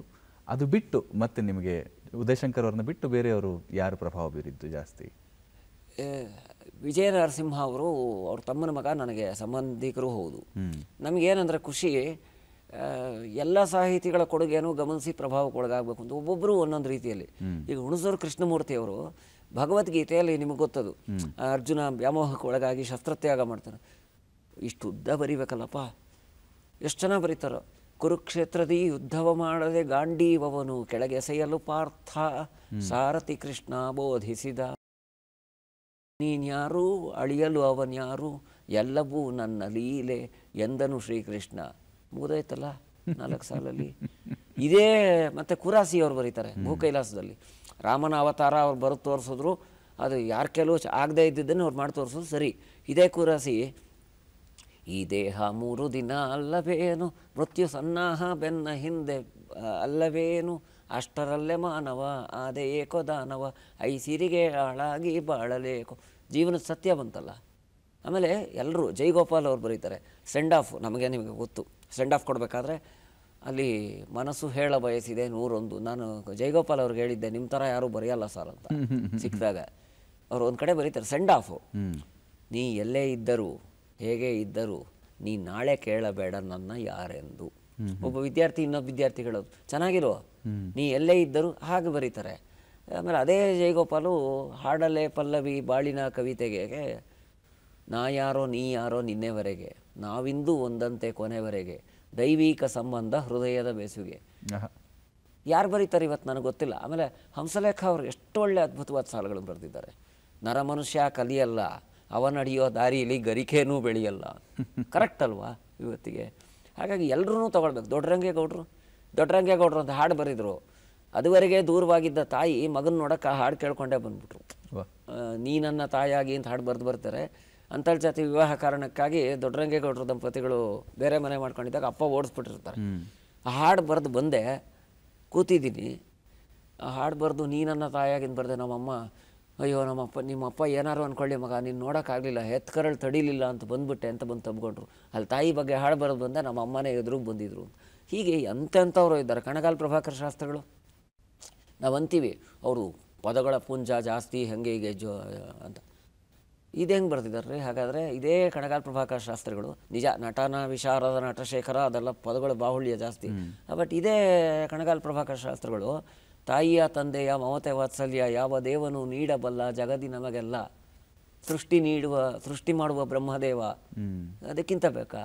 ಭಕ್ತ ಬಾಂಧವ ಮಹಾವಿಷ್ಣು, ಶರಣಪಾಲಕ ಮಹಾದೇವ, ತಾಯಿ ಪ್ರೀತಿಯ ಕೊಡುವರೆ, ತಂದೆ ಮಮತೆಯ ತೋರುವರೆ. ಸರಳವಾಗೇ ಇದೆಯಲ್ಲ. ಅವ್ರು ಒಂದು ಸಾಲು ಸಾಕ್ರಿ, ರಂಗನಾಯಕಿಲಿ ಒಂದು ಸಾಲನ್ನ ಇಡೀ ಚಿತ್ರದ್ದು ಹೇಳಿಬಿಡ್ತಾರೆ. ಒಂದೇ ಸಾಲು, ಏನೋ ಬಣ್ಣದ ಬದುಕಿಂದ ಚಿನ್ನದ ಬಾಳಿಗೆ ಮನ್ನಡೆ ಪಡೆದ ಭಾಗ್ಯವತಿ ಸೌಭಾಗ್ಯವತಿ, ಕನ್ನಡ ನಾಡಿನ ರಸಿಕರ ಮನವ ಸೂರೆಗೊಂಡ ನಾಯಕಿ ರಂಗನಾಯಕಿ. ಈ ಸಾಲುಗಳನ್ನು ಇವತ್ತು ಯಾರು ಬರೀತಾರೋ ನನಗೆ ಗೊತ್ತಿಲ್ಲ.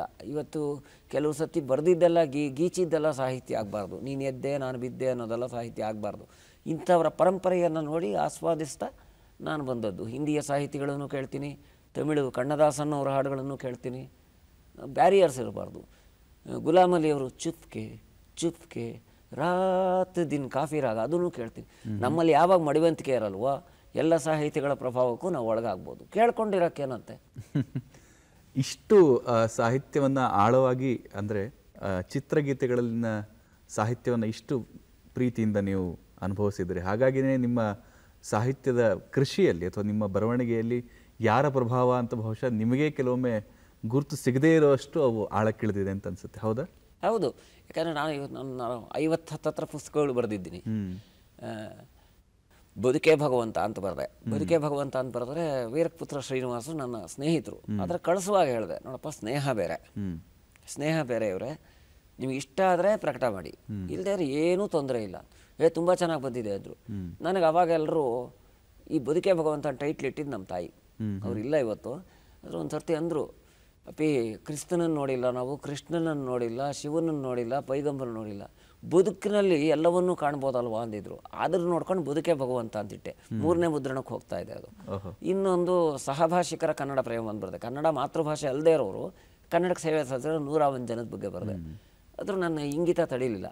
ನವಕರ್ನಾಟಕ ಪಬ್ಲಿಕೇಶನ್ಸ್ ಅವರು ವಿವೇಕಾನಂದರ ಬಗ್ಗೆ ಬರೀತೀರಾ ಅಂದರು. ವಿಶ್ವಶಕ್ತಿ ವಿವೇಕಾನಂದ ಅಂತ ಬರೆದಾಗ 50 ಪುಟದ ಪುಸ್ತಕ 5 ದಿವಸದಲ್ಲಿ ಬರೆದದ್ದು. ಅದು 7ನೇ ಮುದ್ರಣ ಕಂಡಿದೆ. ಬದುಕೆ ಭಗವಂತ 3ನೇ ಮುದ್ರಣ. ಸಹಭಾಷಿಕರ ಕನ್ನಡ ಪ್ರೇಮ 2ನೇ ಮುದ್ರಣಕ್ಕೆ ಹೋಗ್ತಾ ಇದೆ. ಇನ್ನೊಂದು ಬರೆದಿದ್ದು ಬದುಕು ಬದಲಾಯಿತು ಅಂತ. ನಾವು ಇಷ್ಟಿಲ್ಲ ಅಂದರೆ ನಂಗೆ ಜೀವನನೇ ಬೇಜಾರಾಗೋಯ್ತು, ಲೈಫೇ ಬೇಜಾರಾಗೋಯ್ತು, ಏನೇನೂ ಇಲ್ದಿರ ಬೀದಿಯಲ್ಲಿ ತರಕಾರಿ ಮಾರ್ಕೊಂಡು ಚಪ್ಪಲಿ ಹೊಲ್ಕೊಂಡಿದ್ದ ಮಹಿಳೆ ಕ್ಯಾನ್ಸರ್ ಆಸ್ಪತ್ರೆ ನಿರ್ದೇಶಕಿ ಆದ ಕಥೆ ಬರೆದಿದ್ದೀನಿ, ವಿಜಯಲಕ್ಷ್ಮಿ ದೇಶಮಾನೆ ಅಂತ. ವಾಷಿಂಗ್ ಪೌಡರ್ ನಿರ್ಮಾ ಕೇಳಿದ್ದೀವಿ. ಆ ಹುಡುಗಿ ಓನರ್ನ ಮಗಳು ನಿರುಪಮ ಅನ್ನೋಳು ಸತ್ತು ಹೋಗ್ತಾಳೆ ಆಕ್ಸಿಡೆಂಟಲ್ಲಿ. ಆ ಮಗಳ ಹೆಸರನ್ನು ಜೀವಂತವಾಗಿಡಬೇಕು ಅಂತ ಅವರು ನಿರ್ಮಾ ಅಂತ ಮಾಡಿದ್ದು. ಇಂಥ ಸಾಧಕರ ಕಥೆ, ತಿನ್ನಕ್ಕೆ ಗತಿ ಇಲ್ಲದೆ ಇರೋರು, ತಟ್ಟೆಗಳ ಗತಿ ಇಲ್ಲದೆ ಇರೋರು ಅಡಿಕೆ ಟೀ ಬಿಸ್ನೆಸ್ ಮಾಡಿ 400 ಕೋಟಿ ಮೇಲೆ ಸಂಪಾದನೆ ಮಾಡಿ ಅಂಥ 66 ಸಾಧಕರ ಬಗ್ಗೆ ಬದುಕು ಬದಲಾಯಿತು ಅಂತ ಮಾಡಿದ್ದೀನಿ. ಓದುಗರಿಲ್ಲ ಅಂದಿದ್ರೆ ಹೇಗಿದ್ದು ಹೋಗ್ತಾ ಇತ್ತು. ಆಗ ಓದುಗರಿಲ್ಲ ಅನ್ನೋದು ನೆಪ ಅಷ್ಟೇ. ಓದುಗರು ಓದ್ತಾ ಇರೋದಕ್ಕೆ ನಮ್ಮಂಥ ಲೇಖಕರಿಗೆ ಇನ್ನೊಂದಷ್ಟು ಪ್ರಾಣವಾಯು. 50ನೇ ಪುಸ್ತಕ ಇನ್ನೇನು ಬರ್ತಾ ಇದೆ. 49 ಪುಸ್ತಕ ಬರೆದಿದ್ದೀನಿ. ನನಗೆ ಇನ್ನೂ ಅಷ್ಟು ವಯಸ್ಸಾಗಿಲ್ಲ. 48 ವಯಸ್ಸು ನನಗೆ. 48 ಇನ್ನೂ ಮುಂದಕ್ಕಾಗುತ್ತೆ. ಆಗಲಿ, ಇನ್ನೂ 50, 100 ಆಗಲಿ, 100, 200 ಆಗಲಿ, ಬೆಳೀತಾ ಹೋಗಲಿ. ಕಾರ್ಯಕ್ರಮದ ಕೊನೆ ಭಾಗಕ್ಕೆ ಬಂದಿದ್ದೀವಿ. ನಿಮ್ಮ ಬಹಳ ಇಷ್ಟವಾದಂಥ ನಿಮ್ಮ ಸಾಲುಗಳು ಮತ್ತು ನಿಮ್ಮ ಇಷ್ಟದ ಕವಿಯ ಸಾಲುಗಳು, ಇವುಗಳನ್ನು ಹೇಳಿ ನಾವು ಕಾರ್ಯಕ್ರಮವನ್ನು ಮುಗಿಸೋಣ. ನಿಜ, ನನಗೆ ಎಲ್ಲ ಕವಿಗಳು ಇಷ್ಟವೇ. ಆದರೆ ಬೇಂದ್ರೆಯವರು ಪ್ರಭಾವ ಬೀರಿದ್ದಾರೆ. ನನಗೆ ಸದಾ ಕಾಡುವ ಸಾಲುಗಳು ಅಂದರೆ ಶಿವರುದ್ರಪ್ಪನವರು. ಏನಿತು ಜನ್ಮದಲ್ಲಿ, ಏನಿತು ಜೀವರಿಗೆ, ಏನಿತು ನಾವು ಋಣಿಯೋ, ತಿಳಿದು ನೋಡಿದರೆ ಬಾಳು ಎಂಬುದಿದು ಋಣದ ರತ್ನ ಗಣಿಯೋ ಅಂತ. ಏಕೆಂತಂದರೆ ಯಾಕೆ ಮಾತಾಡ್ತೀನಿ ಅಂತಂದರೆ, ನಾನು ಮೊನ್ನೆ ಸರಸ್ವತಿ ಮೇಡಮ್ ಮನೆಗೆ ಹೋಗಿ, ನಮ್ಮ ಪಾಠ ಮಾಡಿದ ಮೇಡಮು ಮನೆಗೆ ಹೋದರೆ ಏನಂತಾರೆ ಕೊನೆಯಲ್ಲಿ, ಸದಾ ಬರ್ತಾ ಇರಬೇಕು.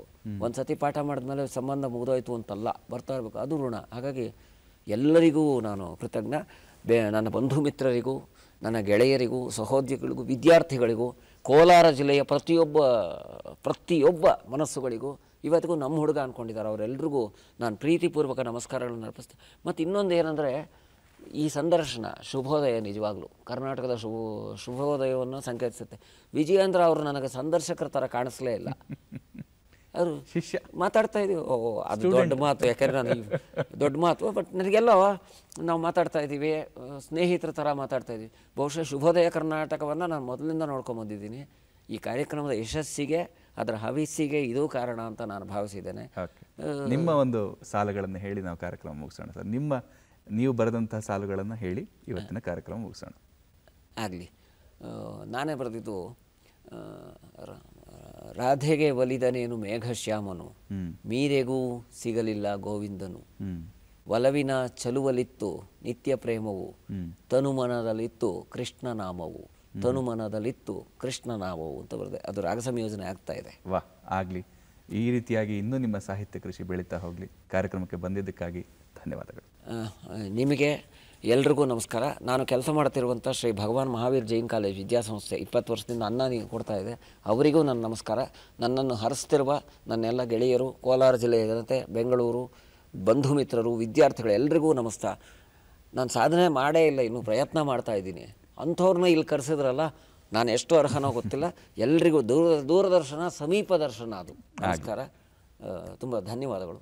ಮತ್ತೊಮ್ಮೆ ನಲ್ಮೆಯ ನಮಸ್ಕಾರಗಳನ್ನು ತಿಳಿಸ್ತೀನಿ. Thank you. ವೀಕ್ಷಕರೇ, ಇದಾಗಿತ್ತು ಇಂದಿನ ಶುಭೋದಯ ಕರ್ನಾಟಕ ಕಾರ್ಯಕ್ರಮ. ಮುಂದಿನ ಸಂಚಿಕೆಯಲ್ಲಿ ಮತ್ತೊಬ್ಬ ಹೊಸ ಅತಿಥಿಯೊಂದಿಗೆ ಭೇಟಿಯಾಗೋಣ. ನಮಸ್ಕಾರ.